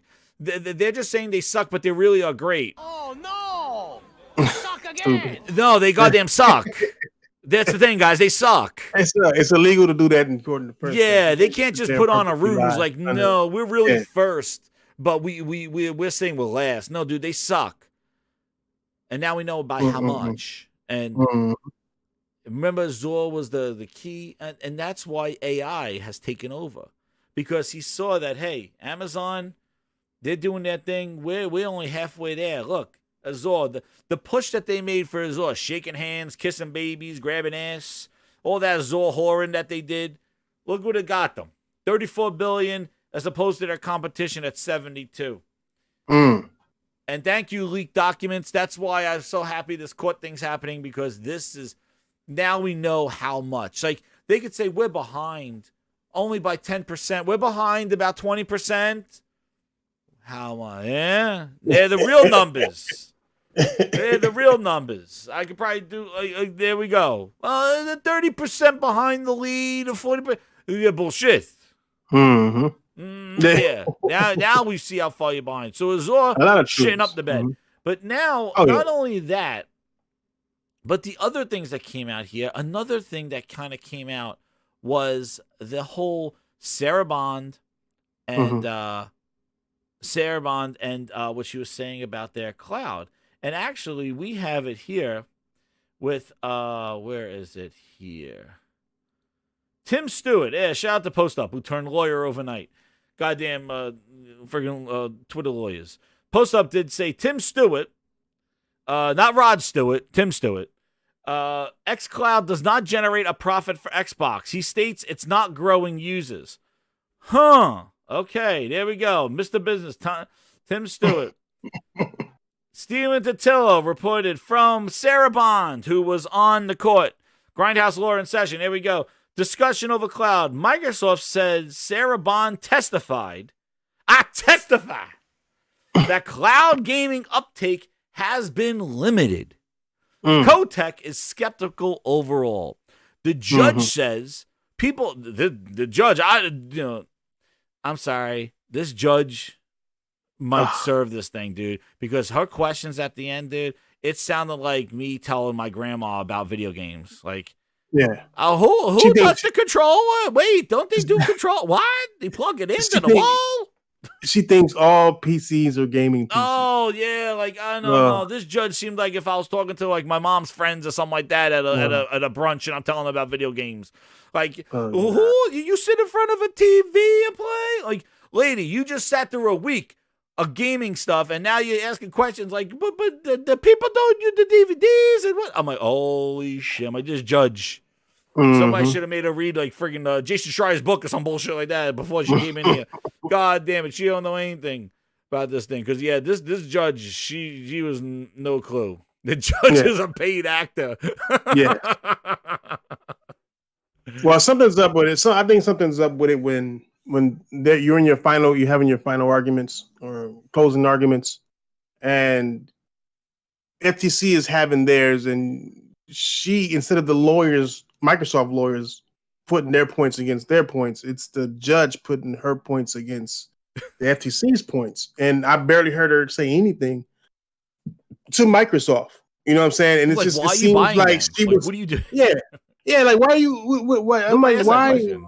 Yeah, like why are you pushing so hard from like every point that they make? You want to take apart for the FTC, but then you didn't even let Microsoft get to their points to even take apart, and you're too busy fighting the case for them to the point to where Microsoft lawyers were piggybacking off of the judge. Exactly. That whole You thing. know? I'm like, what the hell? Wow. I was like, what's going on, bro? Like what the hell? But her son works for Microsoft, so Yeah. Phil put him in that's the Xbox that's an bunker. outlier. Yeah. Yeah, nobody. Yeah, But- exactly. But Yeah, I think people have it confused about this case too. It's not like this case isn't necessarily going to win or take. This isn't like a it's only for win-lose the thing. injunction. That's all. It's only for an injunction. Yeah, FTC they will say still that. block it. Yeah, they say that the FTC usually, if they lose an injunction, they usually will give up on the whole case. That's the. But that's what too. people are saying. No. Yeah, but I'm looking at it like, no, I mean, why would they when they see the disadvantage of the judge? They see how the judge is acting. The judge has a son that works there. They're not even they're saying we need more time to make our case. Is why we want to stop them from just buying it outright before we even make our case. I believe that they have a case here, and I believe that the judge might still block it. I mean, might still allow them to block it. Yeah, because they even the judge did bring up some points that Microsoft can't refute. Yep. And if that gets ignored, I think that it's just wild. I think that I'm like, that's why I hate America and the way they do things, bro. Mm-hmm. You need to let regulators regulate. It is their job. This lady clearly doesn't know what she's talking about. So let the regulators regulate. It's just and I don't understand how you could sit there and hear testimony where they stated they had no incentive of pulling things off of platforms, and then the first thing they did once the deal was inked was to pull the games off of the platform. Yes. Now they're saying the same thing with this company. Oh, we're just going to leave it here. Now we signed 10-year deals, and then looking that there's out clauses in these deals. These deals don't go into detail how they're going to deliver it, all this other stuff, and it's very vague. And to sit there and hear them say the same line, like, well, we need Sony to make the money, and then hear, like, who is against it, and then You're even my number one how customer. Activision wasn't even, like, and I'll get into, we'll get into this, but let me just wrap up this thing here with this cloud is, like, again, they said on there about cloud is not making the money. And just to finish the point before we get into the court stuff, just the thing is that you look at the cloud, and this was a venture that was shoved down our throats. What 5G was coming, the cloud is coming. This is the Microsoft future. Sony don't have a cloud strategy. That's why they need Azure. Sony don't have a cloud. Sony don't have this. And look, another failed venture from Microsoft. They're on there saying that cloud doesn't work. You know, the cloud did not bring it. Phil said it. I had his quote last week where Phil said the cloud did not bring in the new customers they were looking for. He wanted 2 billion people. So he hoarded out all his games on xCloud and all this other stuff. And guess what? All that promotion in beta, it's on Samsung TVs, it's on iPads. We got it on Android. Hell, they put Fortnite in it for free to play through iPad. Like, and that it shut the servers down. You thought, like, how can they say this didn't get the audience that they wanted? Because all they did was shift their audience. They had the hardcore Xbox dudes playing with strap-ons with their friggin' phones. But the people on phones didn't care. And we said this. Six said it. Thrash said, we all said this. Frog said, we all said this. Salty said, we all said this shit, that nobody wants to play a game made for consoles on a phone. No. You may get the dude that plays here and say, you know what, I'm away on vacation. Let me try this thing out. Let me play a couple of matches. But that's not who they're looking for. They're not looking to shift their audience. They want to get new people. They want a little Timmy who doesn't know what Gears 5 is to buy a $70 controller, pay a $10, $15 subscription to play Gears. Which those sound like barriers to me. Phil says, oh, well, the cloud is not a barrier. There's no barriers. Game Pass is not a barrier. Dude, your subscription's a goddamn barrier. Paying $15 a month for, like, I don't know what I'm getting. That sounds like a mystery box. All right. That sounds like a barrier to me. All right. But like, that's not a barrier. $70 games is a barrier for Phil Spencer, but paying $15 and then buying a friggin' Rikishi controller that's $100 to strap onto my friggin' phone so I could goof off when I'm in the friggin' in line at the bank. Mm-hmm. Dude, that no. And exactly, Phil said it. Nobody wants to do that shit. That's why we didn't gain that audience. And they're on stage right now. They're on trial right now going, the cloud? Nah, it sucks. Like, we didn't get the audience that we wanted. Mm-hmm. And they're saying it right there. And it's not just one person. Oh, don't tell me it's a friggin' ruse.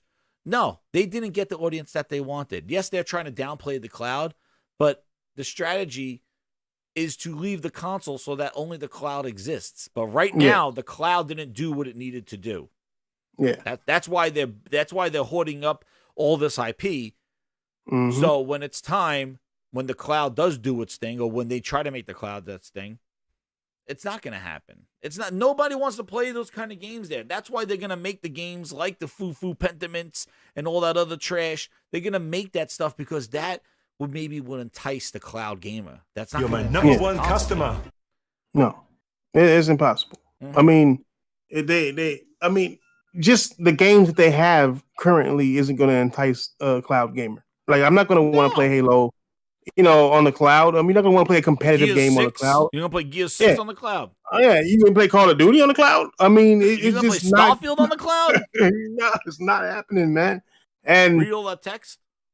That's why I say, man, the only thing standing in the way is consoles, though, because consoles, consoles, and you can say NPC, but PC players, you can kind of work with that because it's an open platform. But these consoles that they can't control, it's stopping their goals.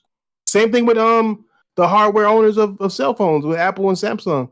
Apple and Samsung is stopping Microsoft's dreams. My thing is, why do we gotta bend to Microsoft's dreams for? Like, how about Microsoft make their own phone? They did that. They failed at it. Try again. All that. They bought a whole goddamn company that made great phones. Yeah, you know what I'm saying? They got, and they dropped them. And like, it's like, bro, it's not our fault that you're not successful. Don't blame the rest of the industry and tyrannize the rest of the industry. Yeah. You have way more money than them. You have a better, you're a software company. But yet you want to get onto these people's hardware. And if they don't allow you in, you want to get rid of their hardware altogether. So it's just like, why do we got to bend to your will, even though you are a trash company at almost everything that you've done? I know. If it didn't work out for you, because that sounds like a you problem, Microsoft. That sounds like you couldn't figure it out. And you bought a whole ass Nokia and created a store, and you couldn't get people to make apps for you. And then blaming, going on, like I heard Phil, like on the thing, blaming Apple and Google for not we can't put our games in there. You had Gears Pop, dude. It sucked. And you had all microtransactions in there, and you probably want 100% of that revenue and not share it with Google or Apple. So that's probably why you want that. You made mobile games, like you made them. They just didn't do well. And again, that's another strategy where they know that if you make a mobile game, there is so much competition in the mobile space. Like, it is really rare that your game is gonna really trend on there. Yeah. That's why they want to buy stuff that's already there. Candy Crush, Call of Duty, all that other trash. They want that stuff that's already on there. So all they got to do is do a Minecraft. Give me an electric bill and a gas bill, and we are done, and we'll get the money. And that's what they're gonna do. That's exactly what they're not going to create from scratch. They can't. They tried. They made gears that nobody wanted it. They can't get into that mobile space. And the only way they can is either create their own store where they could like profit off of other people's inventions or other people's content, or make their own content, which that did not work. Yeah, so, I mean, look at the FTC kind of pointed it out too when they said because Microsoft said, "Oh, we're buying Activision not because of the Call of Duty and all of that. It's for the cell phone and their expertise in making cell phone games. Whatever your name is." And they turn around and said, "You do know that a third party made Call of Duty on Call of Duty Mobile? Yeah, it's not Activision. Yeah, you know what I'm saying? It's like you can just hire the same people to make a Halo Mobile, for example. That's basically what they were saying. It's like you can't say that you're buying them for their expertise in mobile games when they have other people making their mobile games. They bought King. King existed before, with Candy Crush, King before they were bought. Yeah, exactly. So it's like you don't really have an expertise. You're not buying. You're just buying a company who bought a company or paid for another company to make It's like hot their potato. big games. So it's just money being thrown around.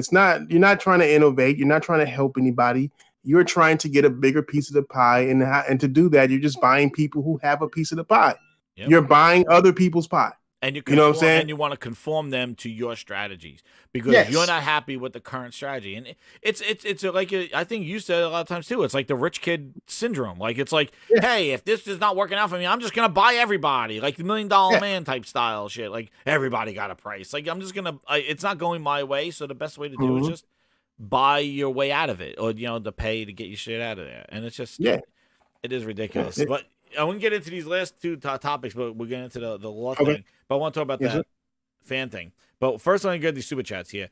Claymore's the 10. He goes, clearly they started Starfield using Fallout 4 code. They reused a building engine, not new. They added janky ship combat and procedurally generated planets. That's about it.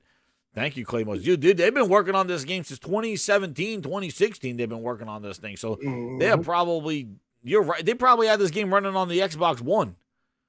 Oh no! Even before that, they said it. I mean, in the beginning of the trailer, it says 25 years in the making. Jesus. Yes, 25 years. JX Gaming. He goes, Xbox guys are very gullible. It's easy to hype them up and lie. I can't stand when they get their butts. I can't stand when they get their butts handed to them. Then they turn around and cry they want to ruin console gaming. Shake my head. Yeah, they're bitter folk. They are bitter folk. JX Gaming comes back and he goes, yeah, go figure. Microsoft gets a biased judge. She's like, hey, games, who are the game? Like, oh, man, she seemed so clueless at the end. I'm like, lady, didn't you just listen to what they were saying? Like, you got to make a decision. Like, why are you acting clueless right now? I'm like, somebody give her, like, the Cliff Notes on video gaming. The Game Night 123 goes, imagine rooting for a company that has admitted they suck in gaming, continually talks about their last place. Doesn't make sense to me. Exactly. Game Night.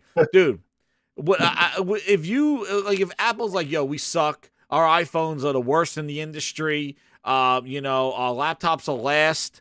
We never could beat, our laptops. Would you go and buy their product? You were like, hey, dude, they're probably out. Like this thing has been a PR nightmare for their company. Like I don't know how they come back into the swing of things and make like Xbox a strong brand anymore. No, they can't. They're exiting. They can't. This is why I say all the moves that they're making is moves that you make when you don't want to continue on a platform that you're on, but you need to continue the money that you're getting from it until you settle into your real dream or your real Just agenda. lay low, make the money, and then pounce. Yeah, don't lose your customers. Transition your customers, and that's what they're trying to do. That's what they're trying to do. Josh Ayers, he goes, Microsoft wanted to buy Nintendo, and they wanted to make Xbox. Now they want it on mobile, so they're trying to buy Activision. Yeah, they just buy their way into these places, and they don't, and I have to say, like, consolidation for them is a concern because they lose motivation to innovate because they are basically just trying to maintain the status quo. And like what Thrash was saying, they never asked Microsoft lawyers or anything, or just Microsoft, like, if you are spending you spent $80 billion. Listen, you know what's crazy? I was watching some YouTube video. They said that MGM thing in Vegas, that big dome of that eyeball thing and that bakery, that cost $2 billion to make. This is $80 billion of a deal here. There's $2 billion to make an eyeball in goddamn Vegas, like a freaking futuristic freaking dome video camera thing. $2 billion took them 10 years to make. They're spending $70 billion, $80 whatever $billion, and then they're coming out there going, yeah, and we're just gonna make Call of Duty stay everywhere. And just like, well, what is the purpose of your like what is your motive here then? Like if you're buying this company, if you're absorbing this company, and maybe they're trying to make it a lateral move, but like if you're doing that, what do you seek to get? Like Phil's like the MGM Sphere, that's what it is. $2 billion they said to make that thing. They were building it pre-pandemic, and they finally $2 billion to make. Thank you for subscribing, Maj. But it's crazy how much money is being spent for like to keep everything status quo. Like what's the incentive here? What's the motive? And that's why when the FTC was showing this stuff, they were actually showing the motive that Microsoft has to actually like to isolate certain games, to take things away, to make themselves look better, to kind of do these things. Like those are all motives and strategies that should be looked at to say, wait, you don't just go $70 billion to keep Call of Duty everywhere. Like you don't waste $70 billion to keep everything status quo. And then the other thing that came up too was that there was an interview with this thing here. Was it with Stewart? Yeah. They said, are you familiar? They're going to consider Activision as a limited integration company post-merger, similar to ZeniMax. So he says here in his article, like, would Activision be limited integrated? And he goes, yes, they will be limited integration. So they're not going to be like Microsoft's not going to be paying their benefits and all this other shit. Like they're basically going to be independent, but owned by the parent company, Microsoft, on this one. Yeah. And they're gonna be ran under. They're not gonna be under Xbox. But Phil still has the choice, though. What games are exclusive? And they report to Phil, not Matt Booty. They said. Yeah, that's why they made Phil the CEO. Phil's the CEO of Microsoft Gaming. Yeah, you know what I'm saying. So he's gonna be making all the choices. I knew that. They said that from the beginning. Yeah, I knew that. Yeah. They said that's what's gonna happen. They're gonna, and I said that this is why I don't believe that these games are gonna come to Game Pass. Even though now it seems like the plan might be that, but it takes them out of the obligation to put their games on Game Pass day and date because they're not part of Xbox Studios. It's Xbox Studios games that they said were going to be day and date on there. And then they made a whole new studio. You hear about the NVIDIA thing. Like, even if this deal doesn't go through, they committed now their 10-year deal to put their games on NVIDIA, even though if it's not included Activision. They said that on their oath there. Yeah, they're like, hey, for sure. Deal. Yeah, it's their games going.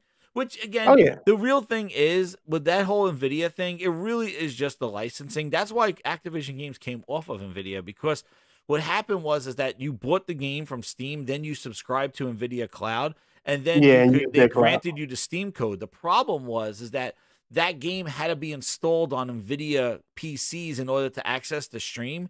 That installation was not verified as a purchase. Like, that was basically, they were just putting that game on their cloud without a verified, so that wasn't licensed for them to install it on their own NVIDIA servers. So that's why NVIDIA didn't have it clear in the writing, and that's why Activision, even Bethesda, pulled all their games off of NVIDIA, because it was an issue with them not getting the approval to install these games on the NVIDIA servers. Because I'm sure those companies probably wanted a cut or something from NVIDIA going like, yo, you can't just honor their Steam code and use their Steam code and install it on your server, and that's not their PC. That's another license that we have to give you.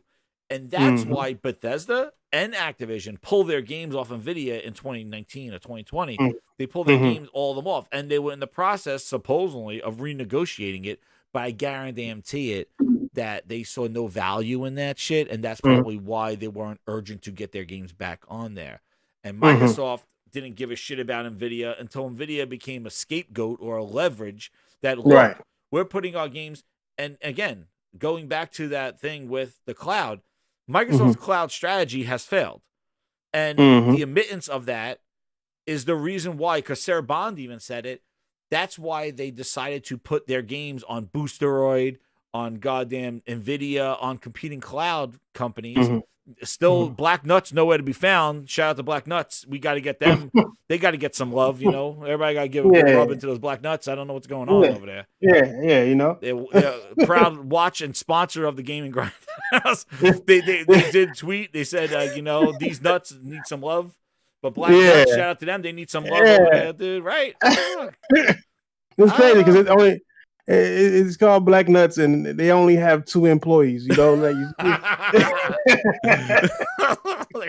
no, they got 33 employees, but there's 2 presidents. 2 presidents. Left right. Got left and right. True Version knows about them. True Version knows about those nuts. But yeah, of all the companies, 2 companies that got left out of this thing is Amazon Luna and Black Nuts and Black Nut Cloud. We got to get the Luna knows no 10-year deal with Luna, and actually, what's crazy, the FTC asked them like there was something like, well, I don't see a 10-year deal with Luna with Amazon. You bet your ass they're not doing no 10-year deal with Amazon. You know what I mean? Like they're not doing that shit. That's a true competitor. Boosteroid my ass. And the game was already on. I think it was already on like Boosteroid or one of those other ones. Call of Duty was already there. But it's crazy. But yeah, I wanted to touch on this thing. This guy Grummets. I have no clue who the hell this person is that just showed up.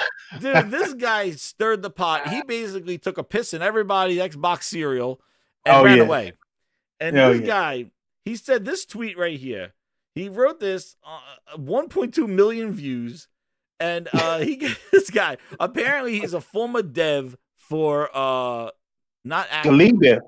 He's a lead dev for Blizzard. Yeah, he worked on what was it? He worked on three big games. He worked on was it World of Warcraft? Yeah, World of Warcraft. He worked on, I think. Hold on, I have a picture of it too.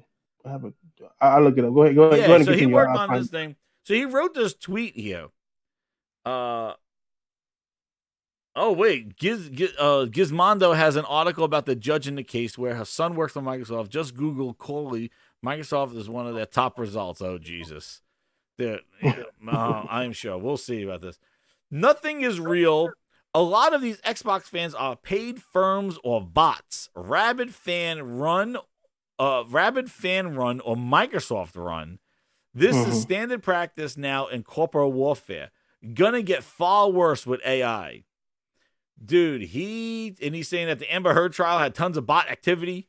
Dude, he got Tom Warren came out. Dude, it was like I think his tweet was there to seek out the bots because that's what he did.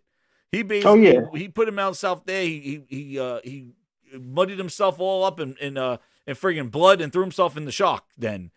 So, and then Thrash, I know you did a video on this thing, and one of the things that was pretty compelling that and I don't want to single out any people or anything like this thing, but in general, when we see these meetings and we see these like sitting down, had a good chat with this person, one of the things that you brought up in the video was like, what are they talking about? Exactly. And I made me go like, you don't want to know, right? They're not sitting there talking about, so Starfield plays at 30 frames. They're not talking that shit. They're sitting there at a lunch or at a thing, and they're talking media strategy. Yes. I bet. They're talking about like, hey, okay, well, we'll get this person on your show. We'll get this person. We'll give you access to this or, marketing. Because they're meeting with the marketing people. Yeah, it's a marketing team they're meeting. It's a marketing meeting. Yeah. It's a business meeting. Yeah. And they're coming off as like, hey, we got the ins and outs. And that one of the things that made me go, like when you said that, I was like, oh, just had a great meeting, just met him and talked to him. Like, it's like, what are you talking about? Yeah. Why are you guys are waking up in the morning, right? After getting off a plane and all that, you go to sleep, wake up, you go there in the morning. And it's not like you guys just, oh, look at that guy. Oh, he's here. Oh, he's here. No, you guys all called each other. And you guys sat at the table. And I'm sure some of them are, I bet you some of them are like, hey, yo, take a picture with me. But there are definitely some out there where they are, I think, like meetings.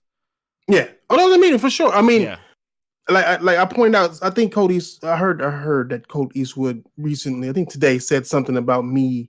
He pointed out my video, or he put a clip of my video on Twitter. I'm blocked, so somebody told me.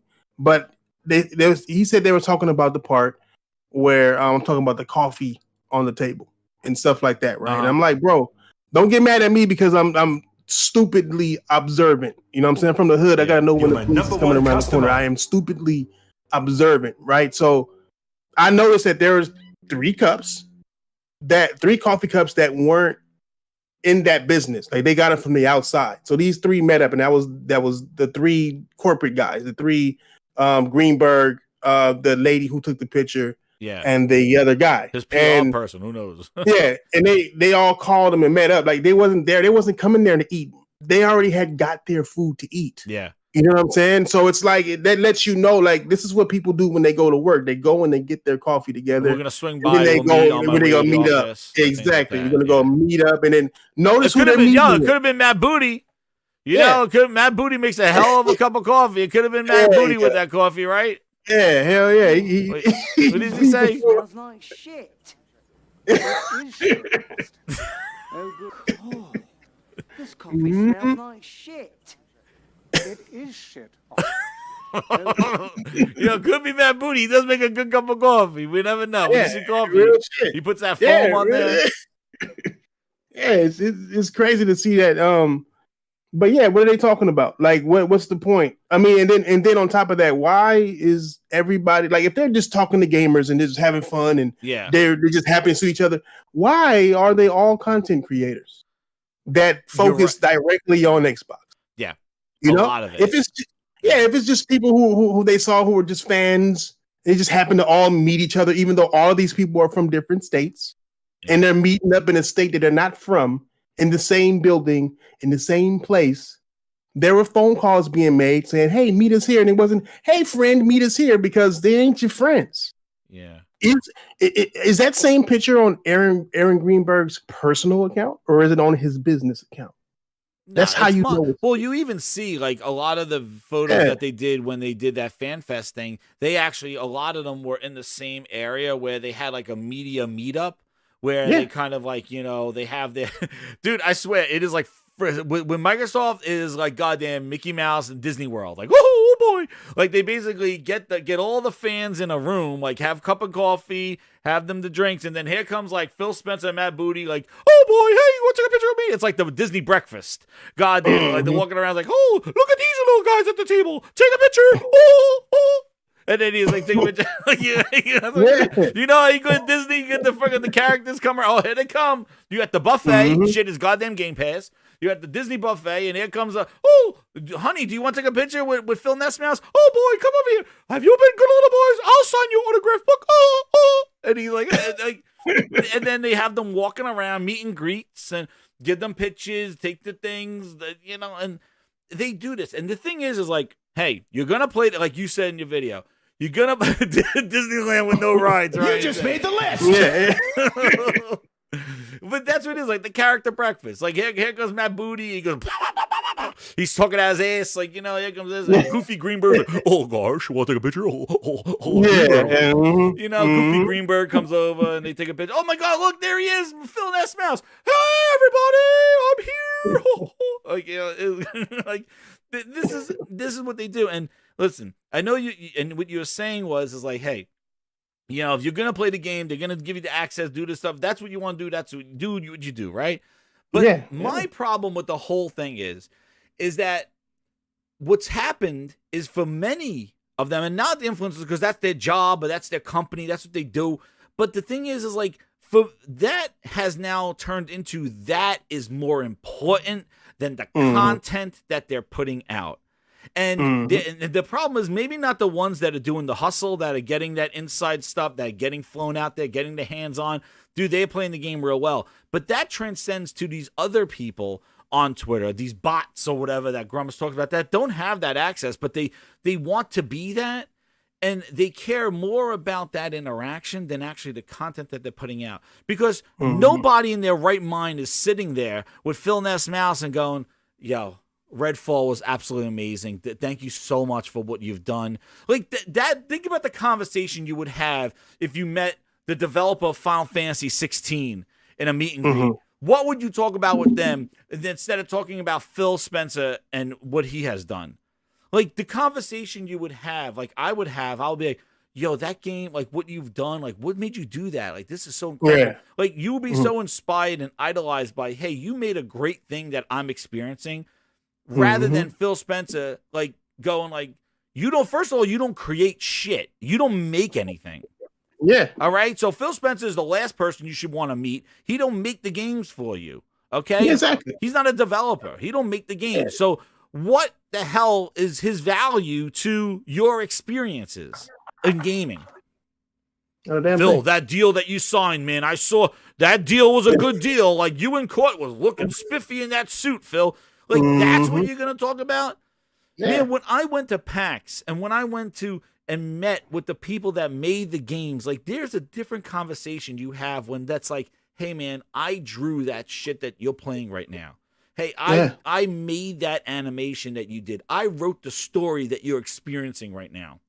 Mm-hmm. You know, even if you say, as much as you hate goddamn, you know, if you Neil Druckmann and all this other shit, if you don't like what he does and all stuff, if you met him and said, dude, the story, where were you thinking? What would you like? There's definitely more of like it's a different type of interaction. That is a more of a fandom.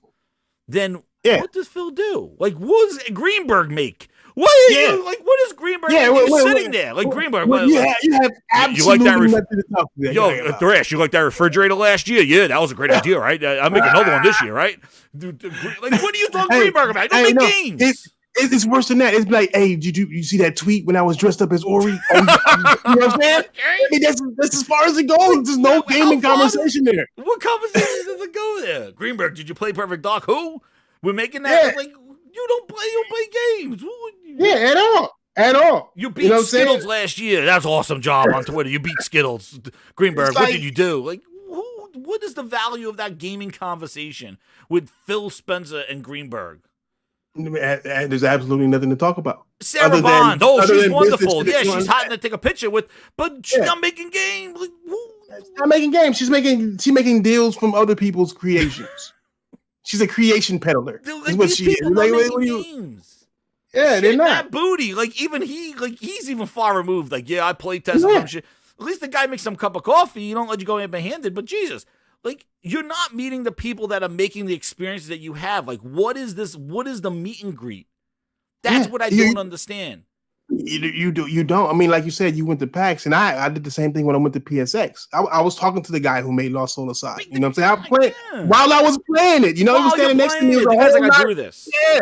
He's like, I did this. He was like, it'll be out soon. He kept saying, it'll be out soon. It'll be out soon. I'm like, yeah, it'll be out soon. But okay. But it felt like it was already done. But it was just like one boss level stage. Wasn't even a level. It was just a boss center. Like you just fighting one boss.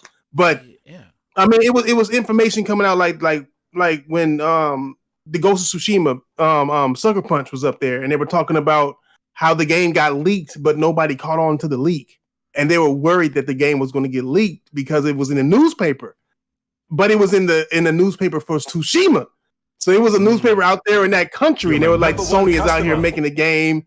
All this. So they thought, that it was going to be, and that was interesting. That's like something that I would like to hear. That's interesting for me as a gamer to hear. Right. What is Phil Spencer going to tell you?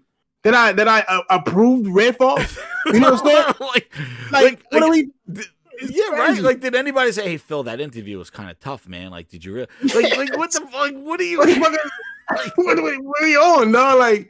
What T-shirt you're gonna wear next show? Like, what the fuck, man? I wouldn't. And then Jim Ryan don't talk to you. I don't want to talk to Jim Ryan. He don't make games. Exactly. I'm like, what am I going to talk to him about? Oh, unless he tells me how to make beef Wellington, that Gordon Ramsay looking motherfucker. That's all I care about. Exactly. It's like, what the fuck am I ever gonna have to talk to say to him? What am I? Go to work, nigga. I put money into your platform. Why are you here, dog? Thanks, Jim, for selling me a PlayStation. You were really that quote that you said when let the games do the talking. Oh my God, like, what are you gonna talk? I don't care. Yes, you have nothing to tell me of interest. Do your fucking job. Like, maybe Herman Holtz is a little more involved, but still, I would rather meet the developers of Horizon, the story writers, the artists. Like, that's the kind of stuff that you like as a gamer. You would want to meet them, but to walk around and have Phil Ness, Mickey Mouse sitting there, boasted chest, smiling, going, "I love FanFest." Oh, let's do his Phil Ness voice. "Oh boy, I love FanFest. I love meeting the fans and kissing the babies. I can't get pictures." Like, he loves that shit. Yeah, it's like, why the attention for the attention for what, dude? He don't make shit. And all he's been doing is lying to your ass and apologizing, taking it on the chin. He should be named Shitface for all the shit he took on his chin, because that's all he's doing. He does make one thing, and that's called bad choices. Yeah. You know what I'm saying? Like, did you talk about that with him? Just had a big chat with Phil Spencer, talking about how he fucked up Redfall. I was like, oh. Yeah. How many, this is how you know a lot of these guys ain't true Xbox fans. How many of these people who got in the room with Phil Spencer and asked him, why in God's name did you cancel Scalebound? No, they probably ask him what his Destiny score is, and I had a great conversation with Phil. Like, Exactly. Like what? Is that nobody's asking the questions that gamers would have to ask? People who love Xbox, people who, what the fuck? Why didn't you? Why You did thank you him for the scale Series down? S, the new version. Yeah. Oh, 350, Phil. What a great idea, that Series S. Awesome. I pre-ordered Awesome it already, Phil. What a great Awesome idea. idea. Excellent show. Yeah. Like, I would, if I saw Phil Spencer walking Hey. around a room, I would avoid him because I would not have something nice to say to him. I'll be like, ooh, I'm embarrassed to talk to him, Dan. I didn't want to talk to him because I have nothing nice to. I'm like, what am I like? Yeah, so check out the game last night. Yeah, the basketball game. Like I have nothing gaming to talk to him about because he has done nothing for gaming. Like he's done nothing for gaming. Why are you big up in Hi-Fi Rush and only put 2 hours in it? You know what I'm saying? Like, it's just don't tell me. Like I remember he was saying I was just playing Hi-Fi Rush or I was enjoying. Shut your ass up. 2 hours. He's still at the 2 hours. You put 8 days into Vampire Survivor. Shut your fucking 8 ass days. up. Playing on that Series S strap-on thing with the screen. Yeah. Or on the cell phone. It's a cell phone game. It's a cell phone game. Probably playing. Oh, like this is wonderful. I play on my PC on my cell phone. Yeah. But like, I just don't get like as a gamer, like if and you know what? Maybe if he made some great games and he curated all of them, and maybe then. But like with the reputation that he has, I just don't understand the idolization and the whole thing. Like it has to be access, like you were saying. Like it has to be something more than, because it's not gaming. Like I met Phil and. You know, like even Cobra taking pictures with them in a cafe somewhere. Like, I just don't understand why you would like, what kind of gaming conversation as a gamer would you have? As an influencer, I could see the connection and the business sense and who can you get on my show and, you know, what can I play? And that's where I could see networking. But as a gamer, like I met him, like I just don't understand the value that Greenberg and Phil offer, because those are the Disney characters that they are trouting around. They're not having their developers from their first party studios, you know, Bonnie was there walking around meeting with fans and stuff like that. They don't have their developers meeting with them. At Fan Fest. Oh, well, here are the developers of our first party studios. Here's the Rare, developer. Here's the Rare lead. Here is the Perfect Dark lead. Let's go have breakfast with them. That's what they should have walking around with them at Fan Fest. No, but instead we have the businessmen in the marketing. Instead, you got Sarah Bond, Matt Booty, and Phil Spencer and Aaron Greenberg. Like the goddamn Mickey Mouse Joy Luck, the Mickey Mouse Club right there. Like what the like? No. Who are they? It's all about marketing. They're executives. They're Disney characters.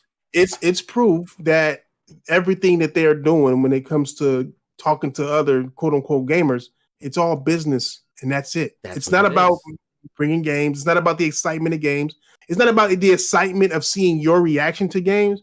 It's about what can you do for my $1 trillion company to keep our shit afloat as we move on to what we're doing. And I could take care of your channel or something like that. I could take care of your Twitter.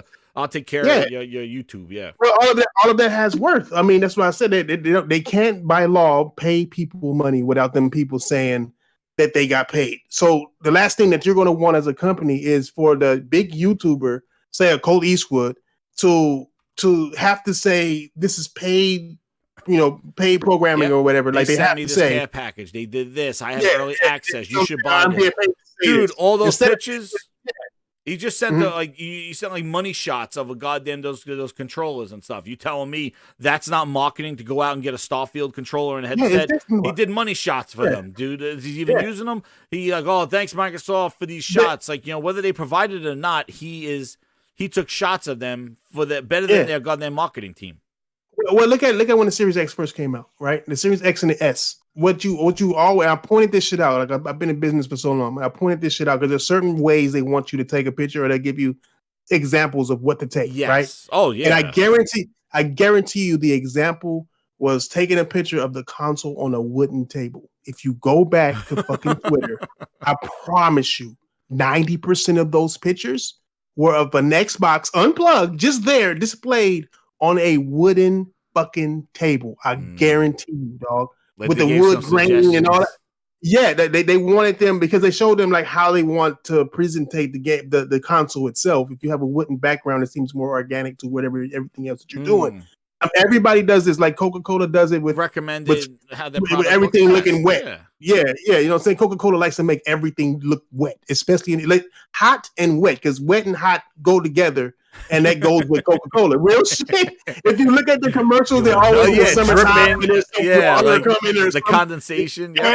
Yes, just the simple. You get me thirsty saying wet and hot. Oh damn. Yeah. What I'm saying, bro, it's stupid ass. But I mean, like even what Coca-Cola would do is they'll show a cup of Coca-Cola and they'll record it until like a piece of ice drops. Yeah, and they'll make sure that ice drop piece, because that's the way of showing that it's hot outside and you have this condensated cool glass. If you just have a cup of ice that's sitting there, it's boring. It just shows you have a cup of ice. But if you have the ice fucking melting and like breaking, you know how it breaks inside the cup and it's sure, it's inside the cup. Dripped That's over. all on purpose, dog. That's all. Oh on yeah. purpose, Well, you see when they make Bamber, what number one they use customer. they use glue instead of mayonnaise or some shit like instead of marshmallow. Like there's ways of presenting stuff, and you're right. Like you even see if you get a review code or something, it's like you got to say this, you got to like hashtag this, you got to mention that you got a review, you got to mention that you did this within 5 minutes, and all the other shit, and it's like. It's a borderline of like being compromised and being told what you say and trying to give your honest opinion. And I agree with you. Like I teeter that line. Like I'm not going that route. Like I'd rather buy my stuff with my own money so then I could give genuine reviews of how I feel about it and if it's worth your dollar. If I'm giving something, I feel like no matter what I say, real honest review, true review. If I say, hey, they provide this to me and that's the business, I'm an influencer. There's no true way of you knowing, hey, is he telling the truth? Do I trust him? Is he not? It's hard because as soon as I say this was provided to me, this is this, I immediately feel like I lose credibility and how I have to be extra. Maybe sometimes you're extra critical to, and you kind of, you're influenced by how they give you the product. They're giving you this product to test. They say, okay, well, mention that you're sponsored and this and that.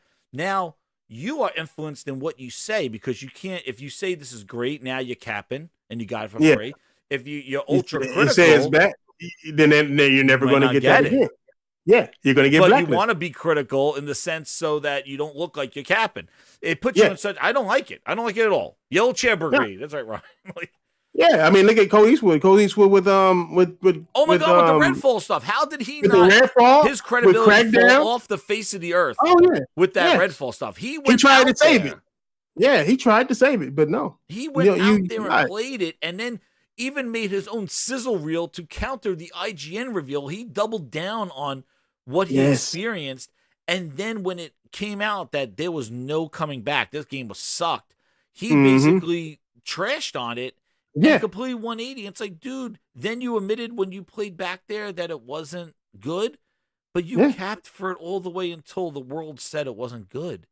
Yeah. Like, you should have lost all just what the hell are you? Like, how do you cope? Like, I don't understand. Like how you're not getting ahead with that. Well, it's because they know that. Especially with these Xbox fans, this is why I always try to say Xbox fans need to stop acting like makeup buyers. Like they need to stop.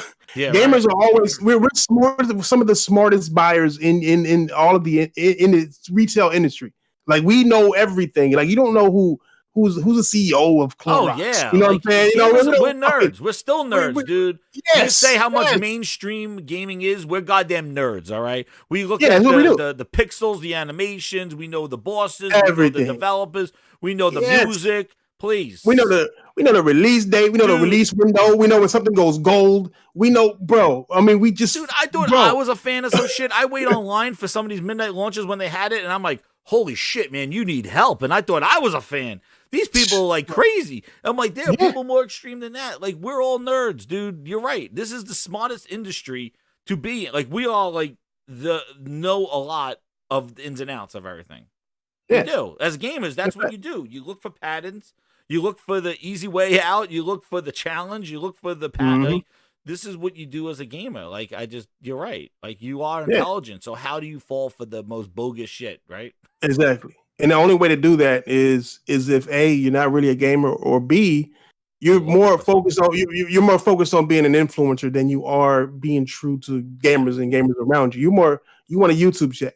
You know, Yeah. you want that attention to get you YouTube checks. And that's what's been happening. Dude, shout out, I think Porter Rocks. I don't know if Porter Rock said, but he was like, somebody said that like the gaming is the easiest way to lie. Like, maybe Sick Humor said. Somebody said it was like gaming is the easiest way to just, if you start just representing like a brand or something like that, it's the easiest way to manipulate and just get involved in the conversation, pretend game. Oh yeah.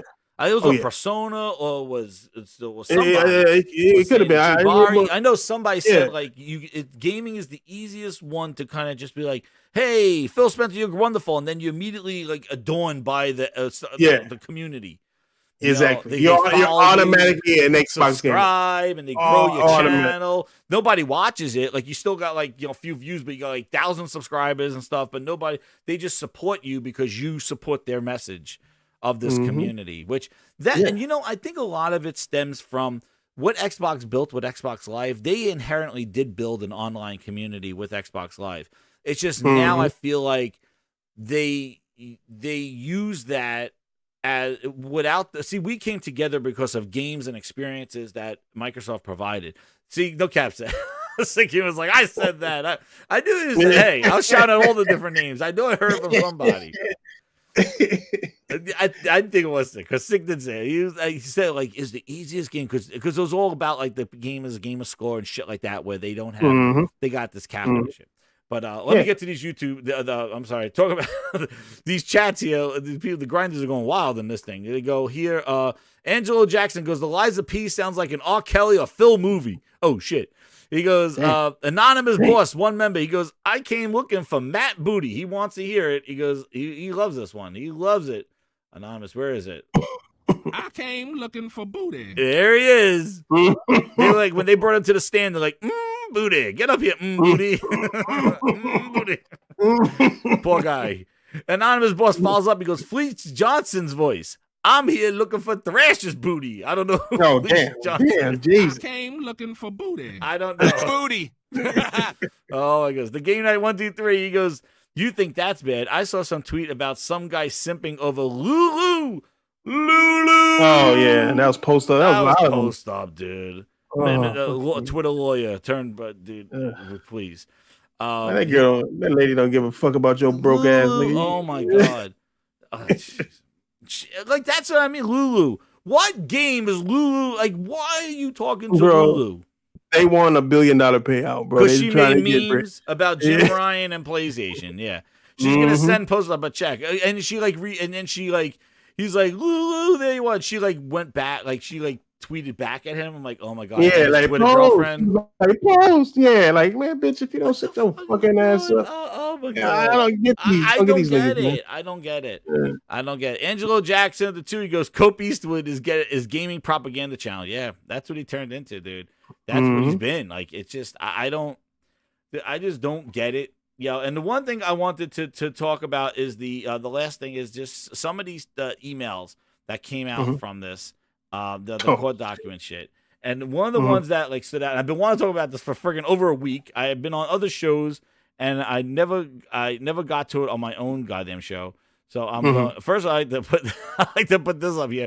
Talking about, we got all those super chats. Shout out to everybody, hit that like button. All those booty super chats. There he is, ladies and gentlemen. Mr. Booty. There he is. I got his little tweet there. Let's play his song. Booty, let's play your song while we got you up here, while we look for these emails. Where the hell is your booty song? Where is it, Phil? Where the hell is it?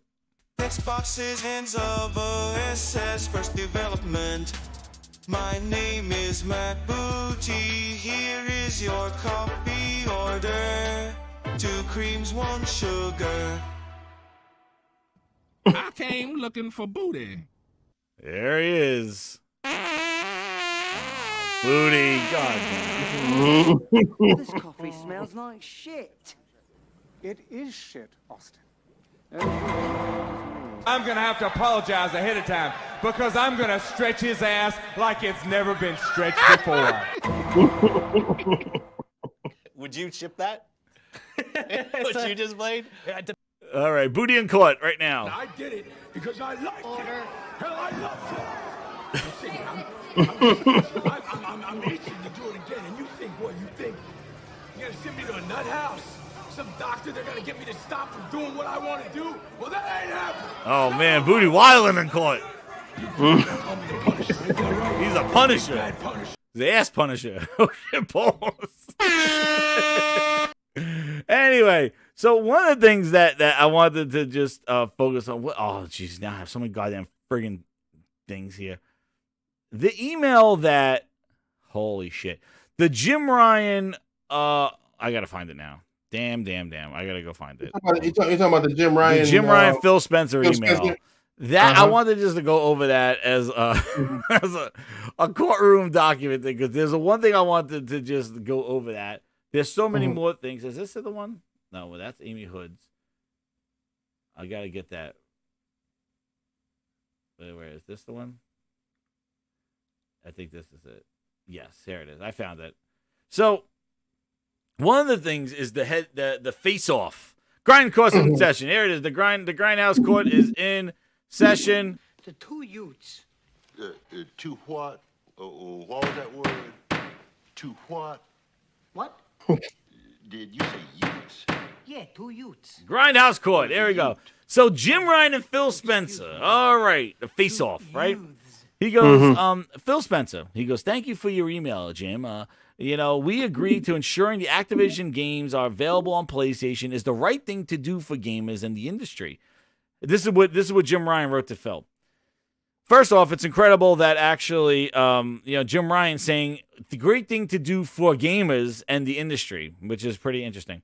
So keeping them available on PlayStation is for that. However, Microsoft's original proposal did not fill this objective and left us with serious concerns that counter proposal is designed to address.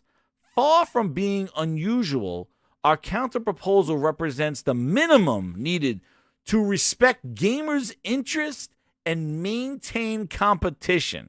This is Jim Ness Ryan out there. This is Double J out there. We believe in two fundamental principles that are critical to mitigating the potential negative impact to gamers from Activision acquisition. The first principle is that the commitment is availability of Call of Duty and other Activision games on PlayStation must be sufficiently broad to fully align with gamers' expectations. Speak the truth, Jim Ness Ryan. Finally, some words about gamers' expectations. Just listen, those words rain in. Jim Gordon Ramsay, the guy who doesn't shake hands and kiss babies and like your tweets and take pictures with you at Mickey Mouse, says expectations of gamers. Wow. Phil Spencer, did he use those words when he said Redfall? No, he didn't. He spit in your face. That's what he did. To do the right, and then he goes on. Jim Gordon Ramsay, he goes like this. To do the right thing for gamers, it's not enough to represent that a particular selection of older titles will remain on PlayStation. Do the right thing for gamers. Wow. Rather, it's essential to agree that all Activision titles will be made available on PlayStation, and that irrespectful of their original release dates or whether they can be classified, this commitment needs to be a lengthy one, Phil. Not just a few years after the acquisition, Phil. Jim Ryan laying down the goddamn the hammers. Then he proceeds to give him a biblical email here where he's like, that was just the first one, Phil Ness. Now I'm coming with the smoke. The second principle is that in addition to addressing the scope of the content on PlayStation, the parties' agreement must address the manner in which games will be made available. Activision games, now he's saying Activision games here, are made available only on terms that are disadvantageous for PlayStation in comparison to other platforms. This could be a tantamount to making them available on PlayStation at all. Don't put shit on my platform, he's saying. Like, don't give me some washed down ass on my platform. You might as well don't put it on there at all. One example is making Activision's games available on PlayStation after those games have been available on Xbox. That will be contrary to the spirit of Microsoft's commitment of keeping Activision games on PlayStation and unsatisfactory for gamers. We don't want you to put that shit in your service. Now, Jim Ryan pulling all the punches here, man. Yeah, He's basically making this a raw deal. Like he's going in there, Gordon Ramsay style, going like, Where's the lamb? It's raw, Melissa. Yes, chef. Melissa, it's Come raw. Yes, chef. So he's going in there saying this is a raw ass deal. He's like, we're not taking no time exclusivity. And then he's like, now, with these in mind, let me address the contours of our counter proposal. First, our proposal is designed to advance the principle stated above, satisfying gamers' expectations by ensuring that all Activision games are available on PlayStation. So he doesn't want them to leverage their own Activision, and now these games are not on PlayStation. Like, don't mess with my gamers' expectations. We're still providing these games to them, and don't make me a liar. Right? So then he goes, please note this reference to the price parity relates specifically to wholesale price, which PlayStation offered Activision titles for resale in the store, so the price there. He goes, second term, our proposal is designed to advance the second principle described above. Unequal treatment of Activision games and subscription services will lead to unequal availability of games. So it's like if you put it in day one in your service and then put it later on ours, that's not gonna fly.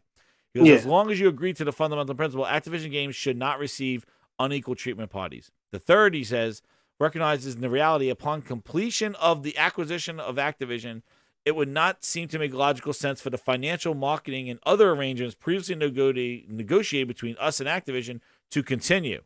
This is where it grinds his gears. Like, he's like, we believe common sense step up to both benefit us. You don't want them to say, hey, we're going to cut you a raw deal. We're going to give you 80-20 or some shit like that. So now, regarding Bethesda, I was making a more general point during our discussion that equal treatment of Bethesda games will be logical subject to parties.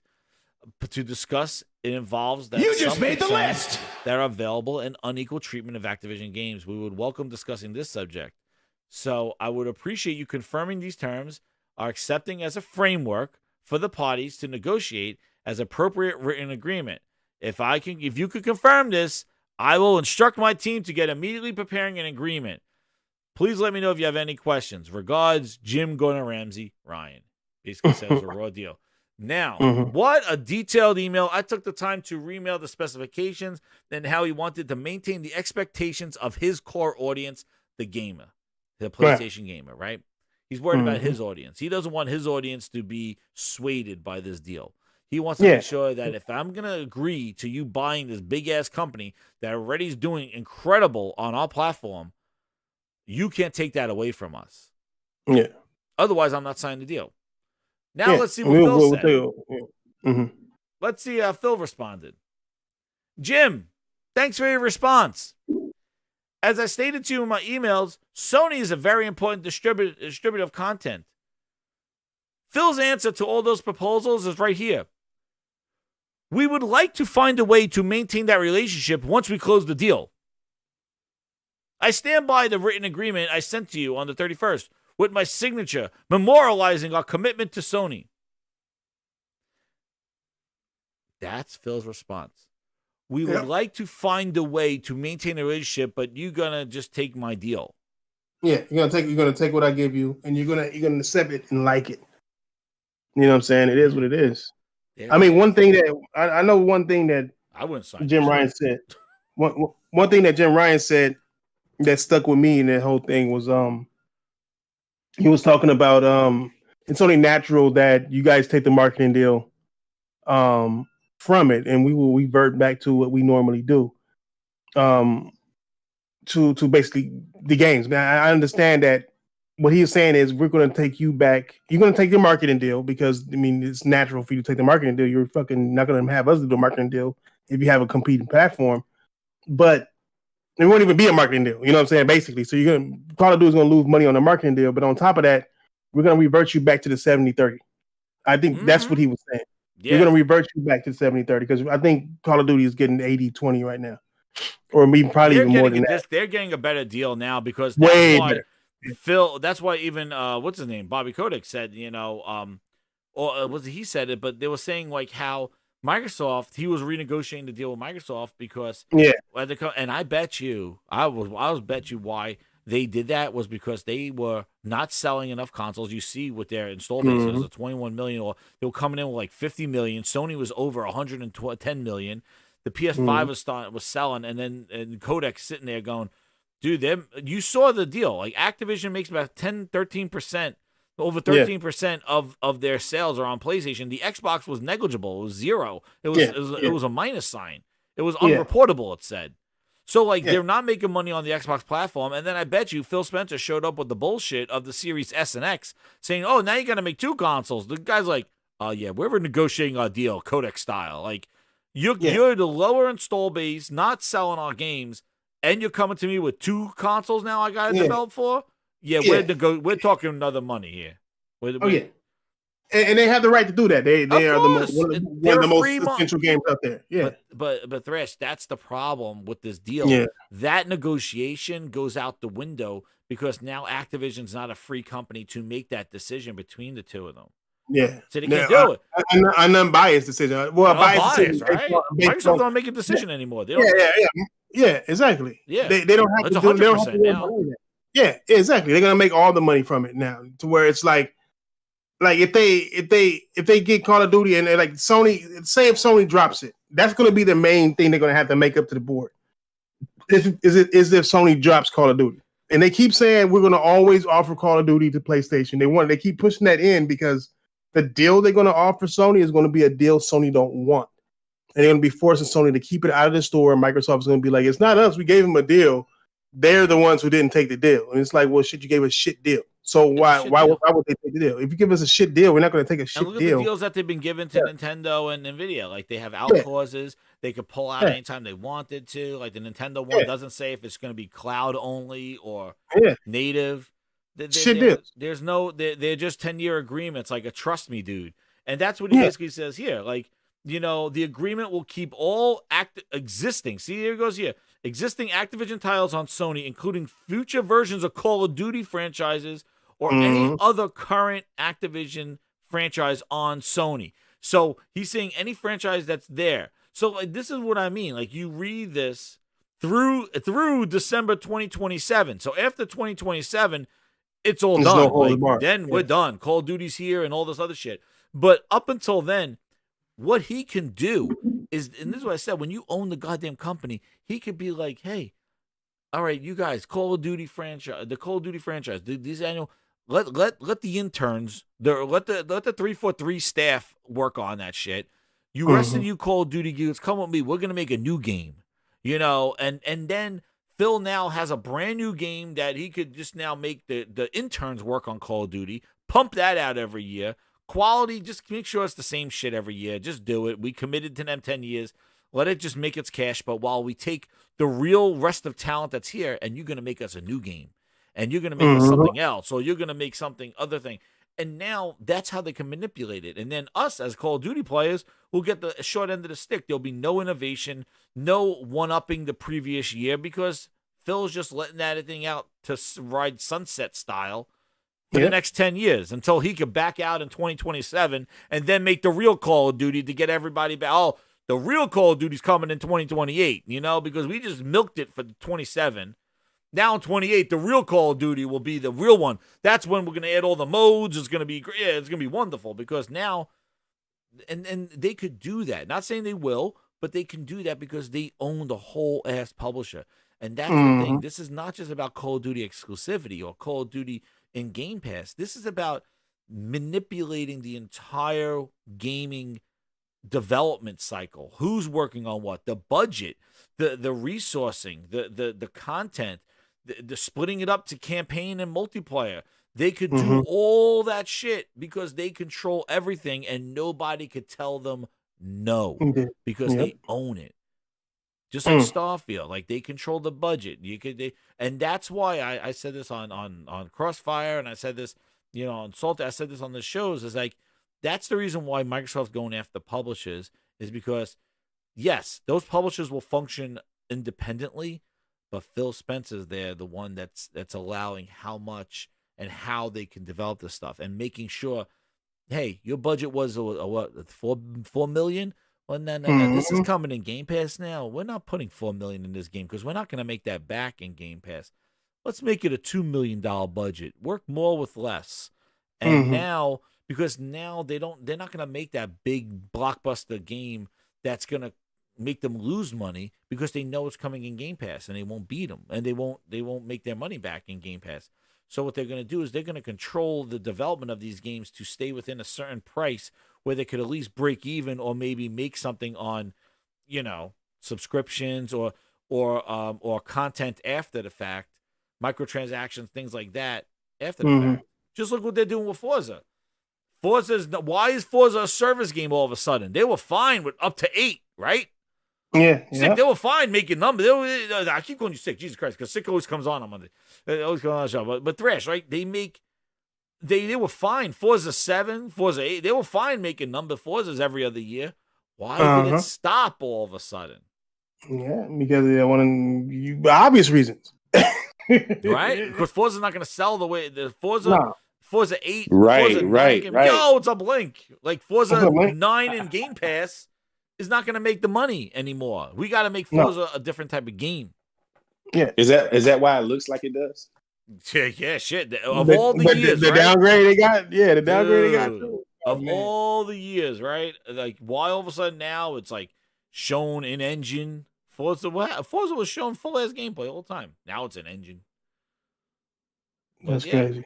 And no, it's crazy too. At the end of this email here, he goes, it's hard to align the principles set out in your email as of May 26th with Sony leading the role in the market. As I said before, we believe that keeping these titles on Sony, as we did with Minecraft. Dude, Minecraft wasn't an annualized game, you clown. Like, stop using Minecraft. Like, that's for fools. That's fool's gold right there. It was already there. You would have to physically take that away from PlayStation, which would have caused a big uproar. You just left it there. So don't say this is like Minecraft. This is not like Minecraft. You're making an annual new game every year. It's different than Minecraft. But you see what he writes here. With you in the lead role, we can't just do this because that will make you continue to be dominant. So you see the Phil Ness here of basically him. They have other incentives for this. And that's where the judge and the shit did not ask, what are your motives for this? Like, what do you plan on doing? Because obviously with this whole like ruse of giving everybody the game for 10 years has some countermeasures. Like, what's your benefit in all this? They never asked them about the business. Why are you spending $7 billion for this company? And if you're leaving it where it is, then what is the purpose of paying for it? The most basic question. Why are you buying this company for this amount of money? And when he said that line, well, it's not like we just give the money to them and we're paying $7 billion. It's putting our money somewhere in an asset that we believe is worth more than $70 billion. How? When you're not changing anything, Phil? That's what I would ask as a fucking lawyer. I would have said, well, what do you mean? You think this is more than $70 billion that it's going to make for you? Well, how? You're leaving everything where it is. What are you going to, how are you leveraging this to make that money back? Jez, how does this help them compete against that too. Sony? How you They're compete? not. How does it make you competitive when you're leaving it on your competitor? Like, question 2. Yeah. You say you suck. You say you're not. You're. This will make you a better competitor. Well, you're putting the game on your competition. You're leaving it there. You're putting it on a new competition. You're putting it on a Switch, who's already destroying your console sales. They're selling more consoles than both of you. You're my number one customer. Why are you giving them more leverage and putting Call of Duty on a Switch? Because they're using PlayStation as an excuse to make them look better than what they really are. Their console argument, having this stuff on consoles in front of a judge, is a better view than having the actual thing, which is the cloud and services advantages that Microsoft would have with this. They already have the advantage. They have full advantage on the services and cloud and gaming. Over Sony and Nintendo, yeah. Yeah, so overall, who's competing with them? Like Luna not.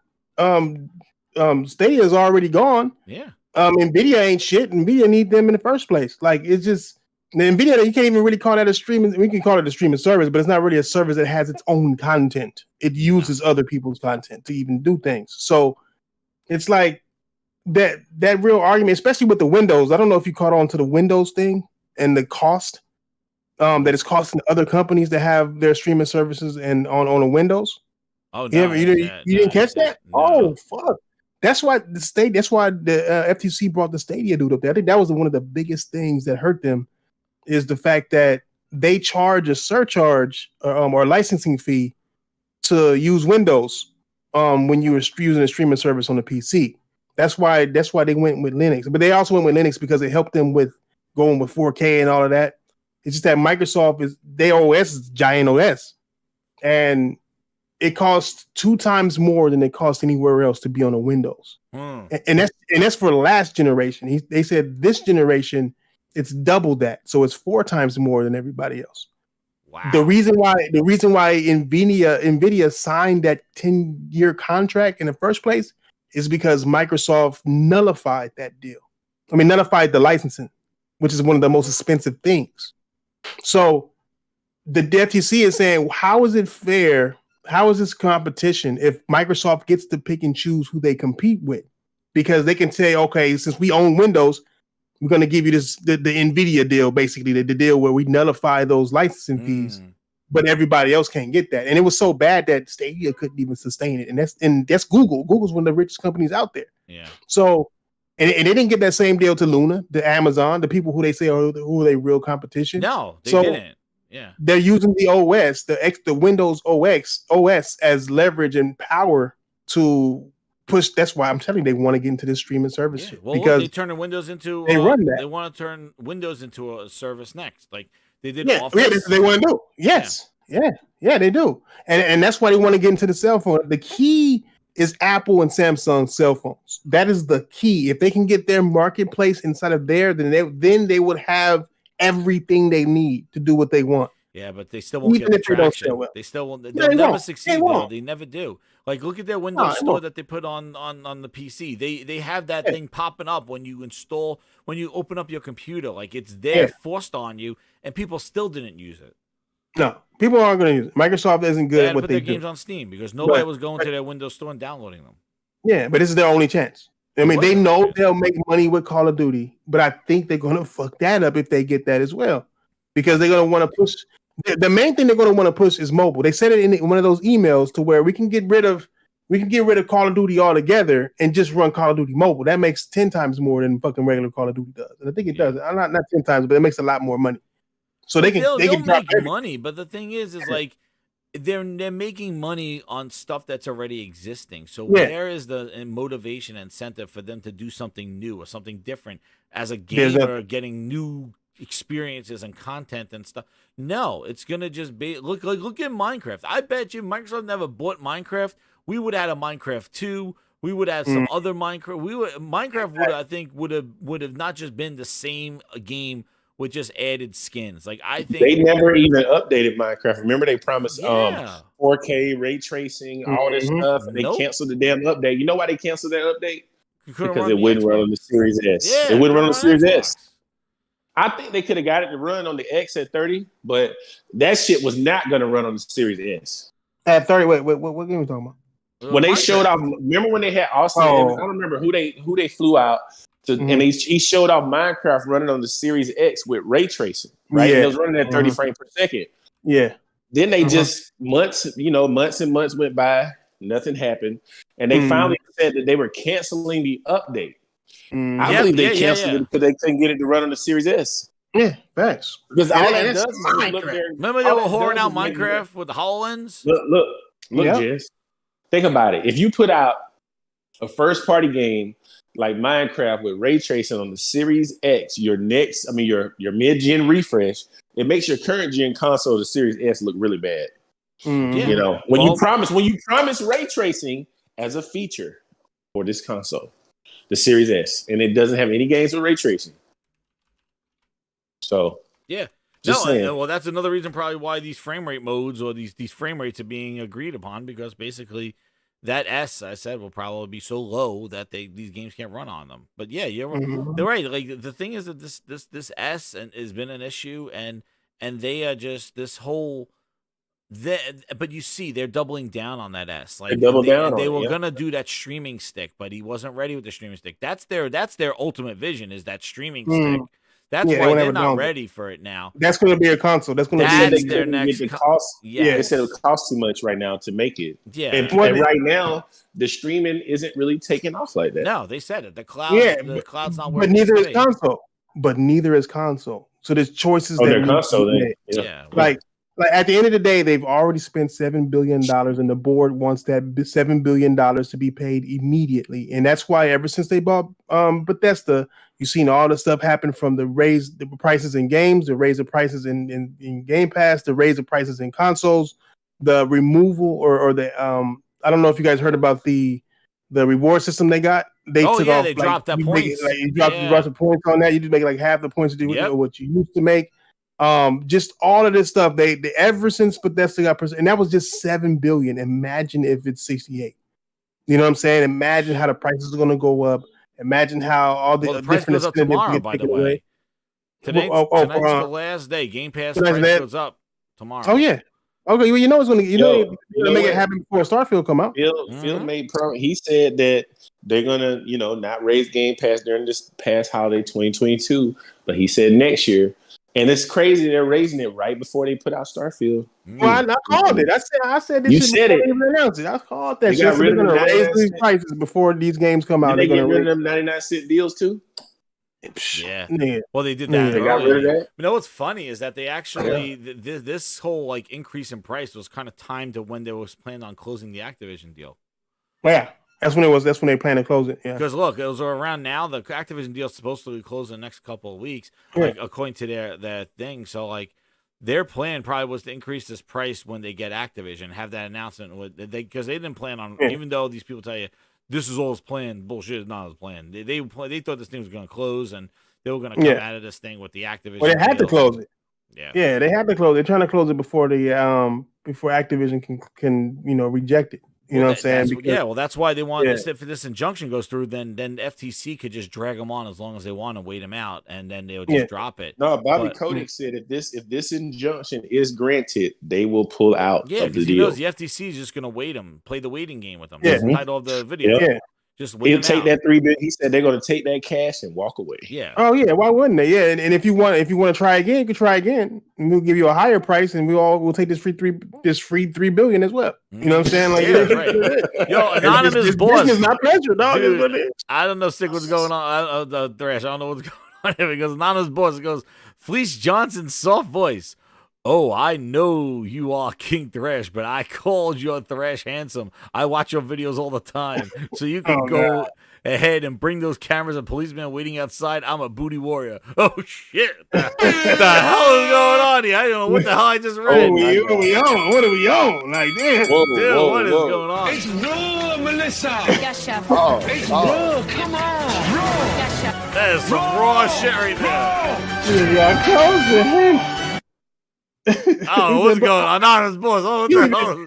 And he even stuttered in it. He's like, but see, I caused you handsome. Like, stupid. You mean this time So everything that we are doing with our content, with this is the king stutterer.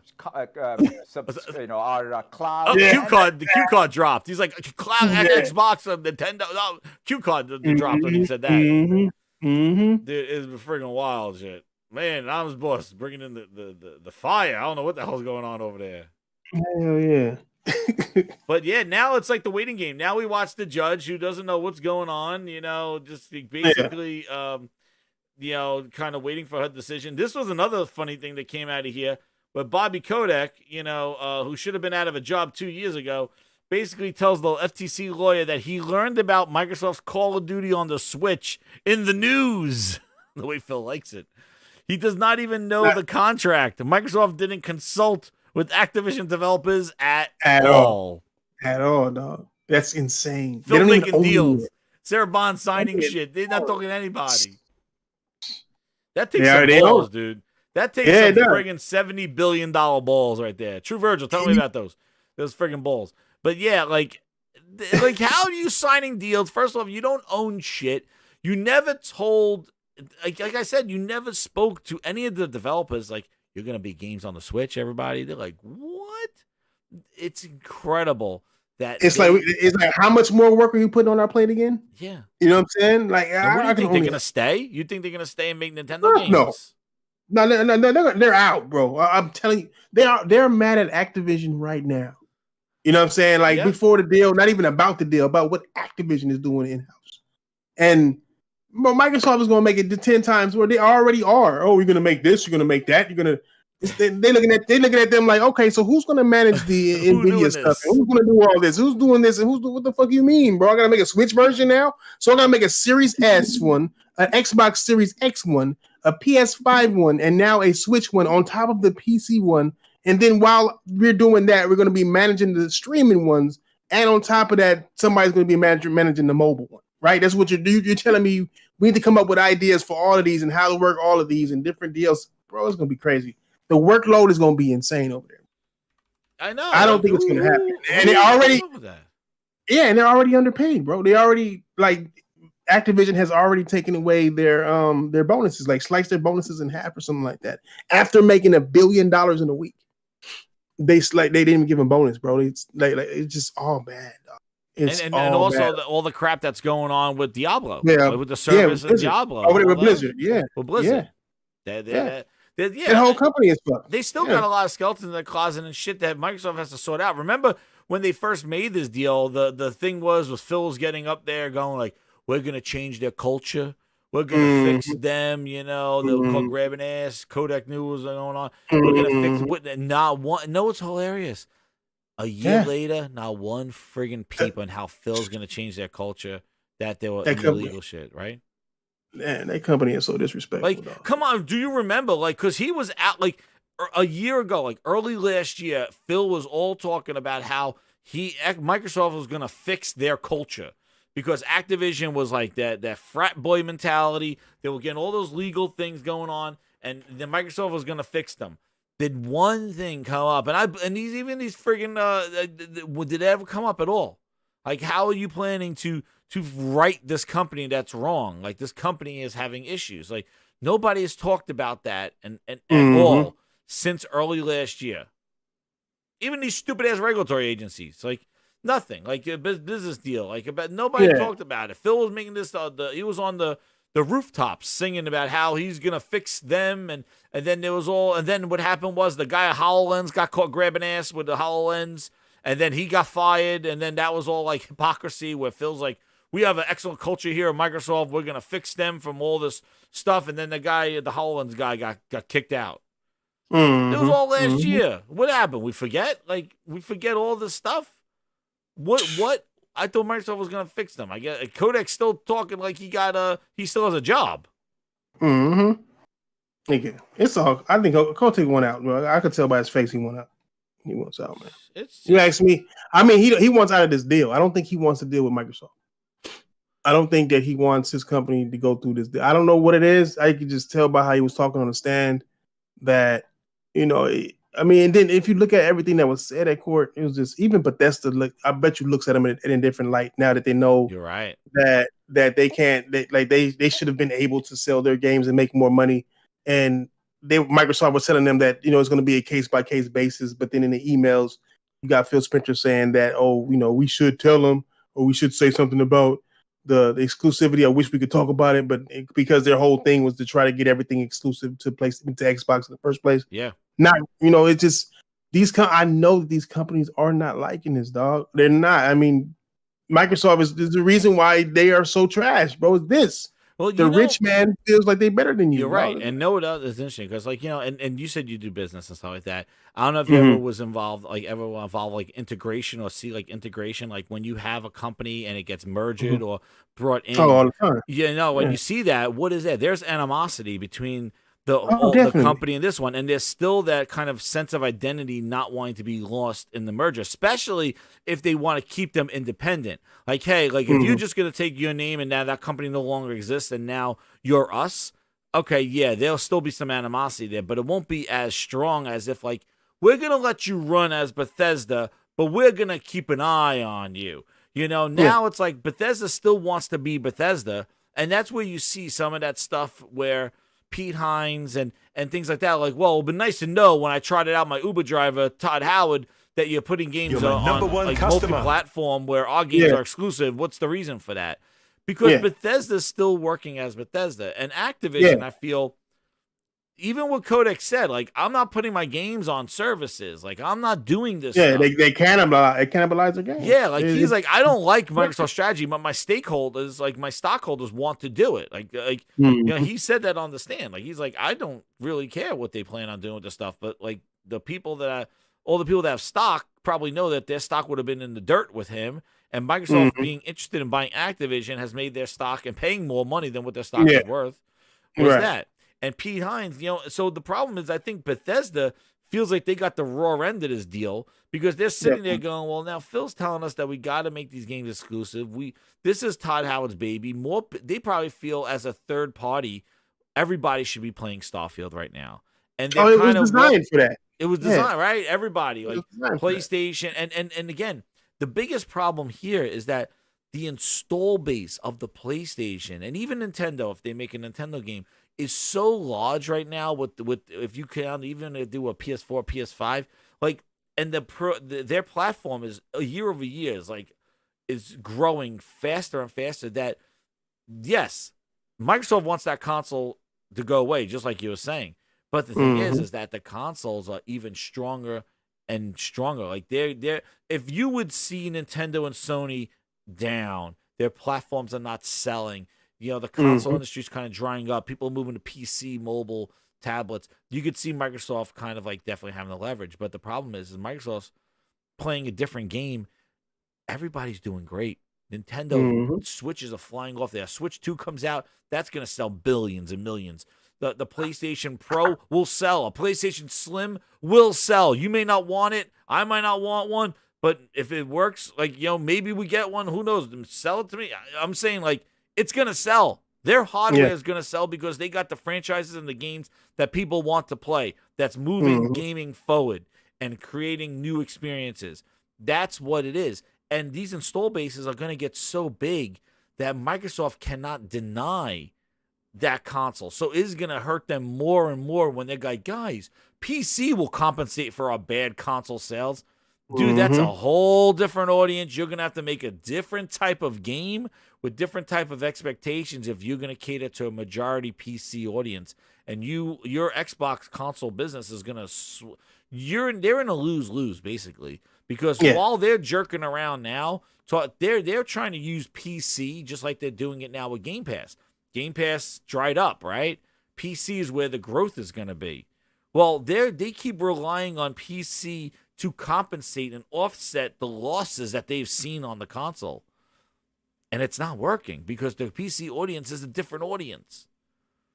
They're not the same people. So, like, and they try to do it with the numbers too. Like, they'll be like, well, we have 150 active users because they're counting Samsung TVs and phones and all that other shit. But the thing is, they're trying to use those numbers to offset the losses that they lost in the console. The Xbox One, like Phil said, we lost. Yeah, that's all they've been doing. Offsetting. They've been and offsetting. when you got PlayStation selling 40 million, almost 2-to-1 right now, 3 years in, it's over 2-to-1. You're talking about 21 plus. Sony was at 41 plus, and they actually confirmed their numbers. 40 million, like Sony's over there, like at their numbers, 38 plus or what the hell they are. Microsoft is going to have to look at Bethesda and go, yeah, well, no, you're exclusive for now. And Bethesda's going to be like, dude, this sucks. Like, there's like a whole market of millions of people out there in consoles that would probably buy this game that you don't want us to put out there. And I think eventually those games, that strategy is going to change. And I think Microsoft is going to put everything everywhere and be the third party like you said they would be. And I mean, and there's also the thing of the offset, like you was talking about. And there's an offset that right now they're filling with Bethesda. Yeah, like they have an offset plan for Call of Duty if it doesn't land on PlayStation, and they have a way to offset that missing money, right? And the way they need to make 2 million new subscribers on Game Pass to offset that a year, and continuous, and people who are paying that for that entire year, they need to have that offset. And that's about 2 games, right? It costs it's about 180 now, probably a little bit more than that now with Game Pass. But what people didn't talk about, and what I think is a problem that's happening right now as we speak, is that same offset has to happen with Starfield. That same offset has to happen with Redfall. These games are not on PlayStation. And so what's the offset? What's the commitment? And Phil Spencer said there's no commitment. There was no commitment for Redfall, right, to the board. But there's a commitment for Starfield. So Starfield's launch is going to be insanely important, more important than what people are talking about, because they're going to have to get more either people. We know people ain't going to really buy it because it's on Game Pass. They're going to need to see a big, giant uptick of permanent Xbox Game Pass subscribers in order to offset the loss they're going to take because it's not on PlayStation or Nintendo. It's only on an Xbox and PC. So they already spent $7 billion and they're going to want to see a return. They didn't get a return on Hi-Fi Rush. They didn't get a return on Redfall. They didn't get a return on Pentiment ain't really with them. But Starfield is the star of the show, right? They gave it an hour and 15 minutes out of a 2-hour show to promote this game. If this game fails, this shit is it's going to be a big problem because Phil Spencer committed to the board about Starfield. I don't know what the commitment was, but I guarantee you, because it's not on PlayStation, there had to be a huge commitment. You know what I'm saying? Yeah. I know that was in the meetings of, is this game going to be on multi-plat? Oh, it's not. How are you going to make up the loss of money from it not being on PlayStation? And the only way they can say they can do it is with Game Pass subscriptions, because people aren't going to want to buy the game unless they're on Game Pass. They're not going to want to spend $70 on it. You make a good point. The Game Pass is not growing. It's not growing. That's what I'm saying. But it has to grow. It's not growing. That's facts. But since they made these $77 billion investment into trying to make it grow, when Starfield comes out, it is time for it to grow or it's going to fail. You know what I'm saying? Like, if they don't make this commitment and then they get Call of Duty and Call of Duty doesn't come to PlayStation and they can't fulfill that commitment, then it's a wrap. That gaming is going to be a wrap for Microsoft, because they're like, okay, we spending billions now. It's not $2 billion, it's billions now. You make a good point about the commitment of Starfield, and thinking about it, like, that game, how is that game going to maintain engagement? I think it will probably have like big high numbers, like Halo did, like 272 million, because everybody's going to be checking it out. Where's Halo now? Well, no, 98%. It's got 2%. It's got 2% of its player base. And that's crazy, because that is a multiplayer game, free to play multiplayer. This is a $70 big open world, make your own adventure. Like, that story needs to be engaging. There needs to be something something's gonna have to be there to really grasp people, because I could see people just like trying out this game for the first 15, 20, like half hour, an hour, and be like, there's not, I don't really want to craft a ship, or like and they haven't really shown what's going to keep people engaged. They show you all these possibilities, but a lot of that is time consuming. A lot of that is going to be, what is going to be the factor, because these kind of games, it's not a Fallout where the kind of the story and the lore. This is not an Elder Scrolls. This is not Skyrim. This is a brand new IP with planets and worlds. Yeah. How are you going to maintain the engagement and not have this fall off? And also give people this game in a subscription service where they could easily just go, not for me. And your main sales are going to be on Steam. Like, is that going to drive? Are you going to make up for not putting this game on PlayStation from Steam numbers? How are you going to? Yeah, exactly. How are you going to make this up? It has to be an attractive game, and it's already fucking up by the AMD thing. Yeah, so that's already pissed off PC gamers where it's going to sell. Yeah, it's already fucking up. Pissed off PC gamers. So I gotta go Steam. I gotta look if that's true here. People are in hot water right now. I mean, you're right. That's a good point. Yeah, they already pissed off the PC dudes where it would sell. Yeah, so it's like Phil Spencer is biting off more than he can chew in his presentations, but he has to. He wants to keep his job. I would be doing the same thing, trying to bite off more than I can chew and try to say, okay, this is the possibilities, especially if I'm talking my company into spending billions of dollars.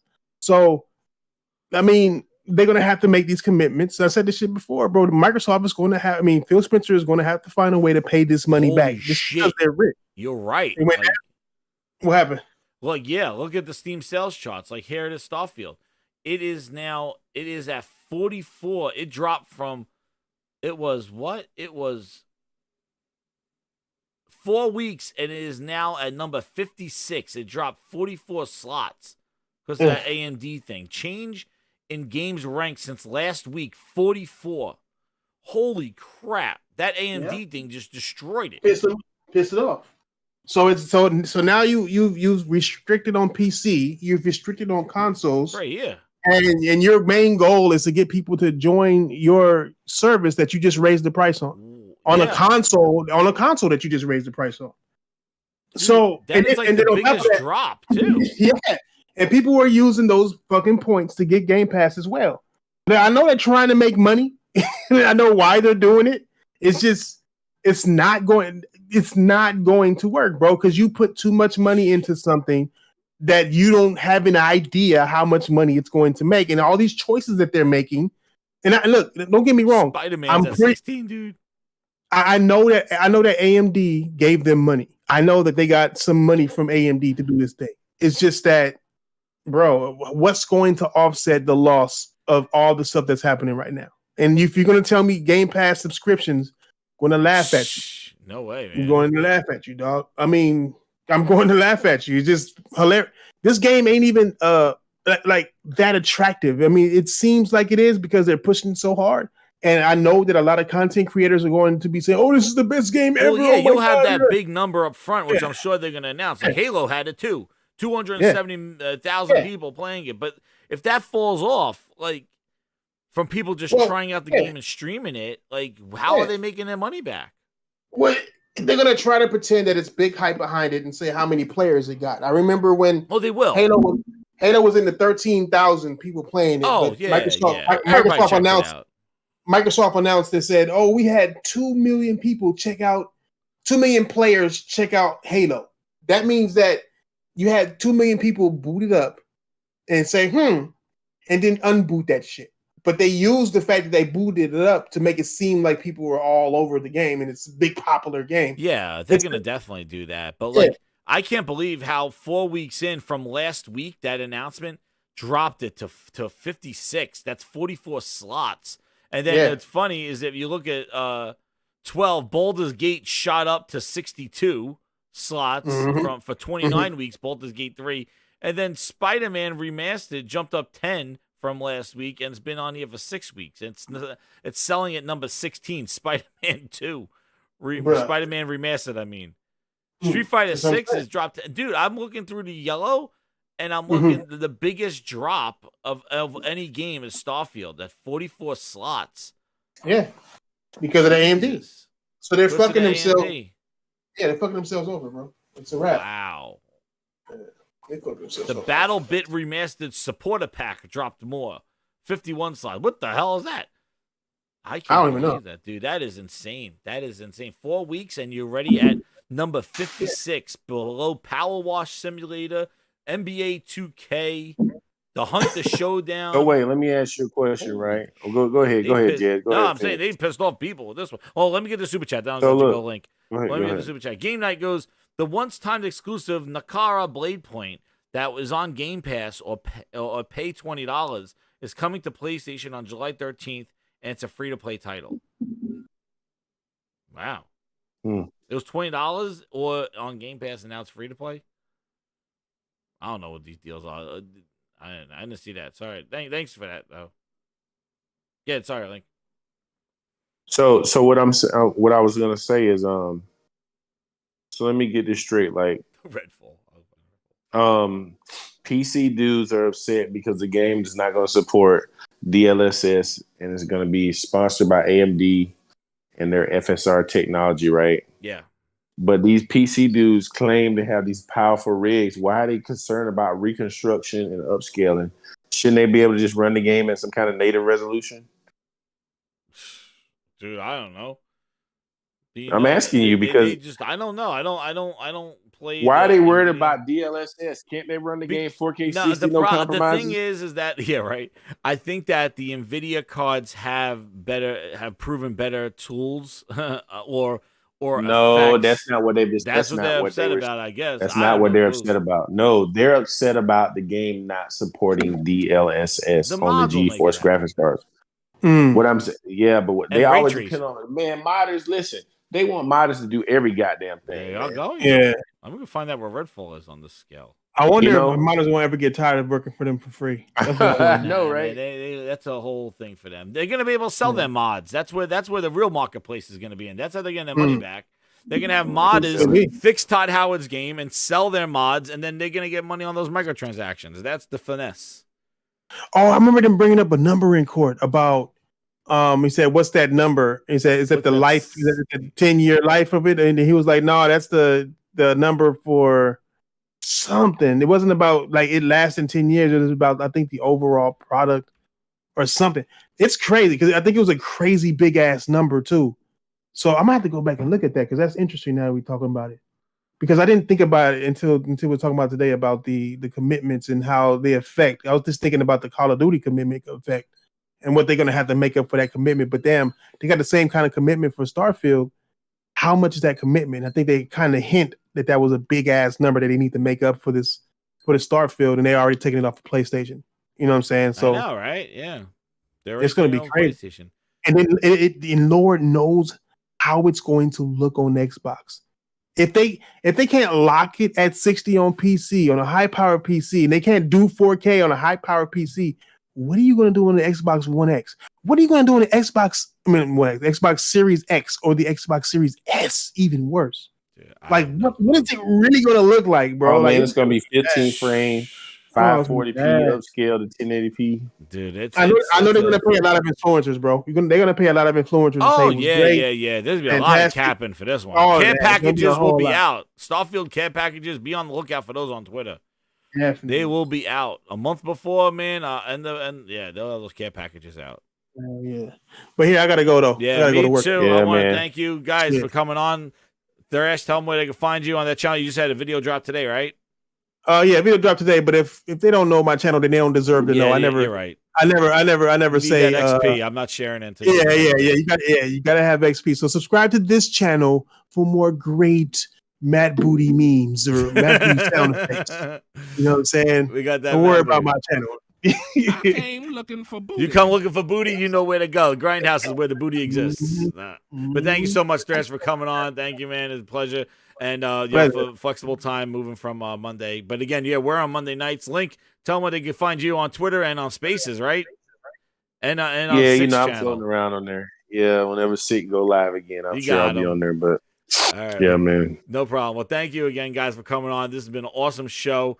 Pleasure speaking with everybody. Thank you so much, Grinders, for the super chats, the VIP Grinders. We got a new one coming on in. Who is that? That was Inner Force, Econo. Inner Force, thank you for being a VIP Grinder. You'll be added to the Grinds board. And all the other Grinders, we got tons. Thank you, Gifted Subs, and all the super chats and all the Grinders just hanging out in the chat. We had hit over 370 doing. I want to thank everybody for everything. And keep it locked here, Gaming Grindhouse. I'll be doing Grinds Bites during the week if I can, and definitely streaming. Check out the Road to Phill Ness. Phill Ness is AEW. Plan on doing some more wrestling streams. I'm gonna go back to the 2K19 and do the face-off, the judge face-off. Maybe I'll do some more WrestleMania type things, wrestling things. But keep it locked here to the Gaming Grindhouse. I'll do some VR streams, but also the Gaming Grindhouse normally on Monday nights at 8:00. So, thank you again. Subscribe if you're new. Hit that like button and let me play our Game Pass song because Phill Ness.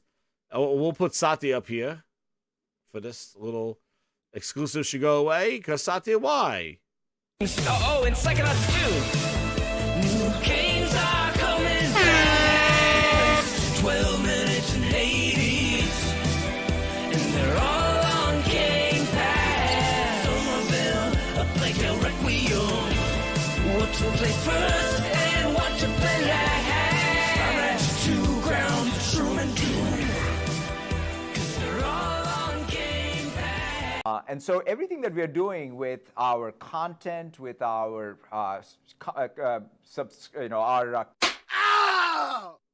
Do not be sorry. Be better.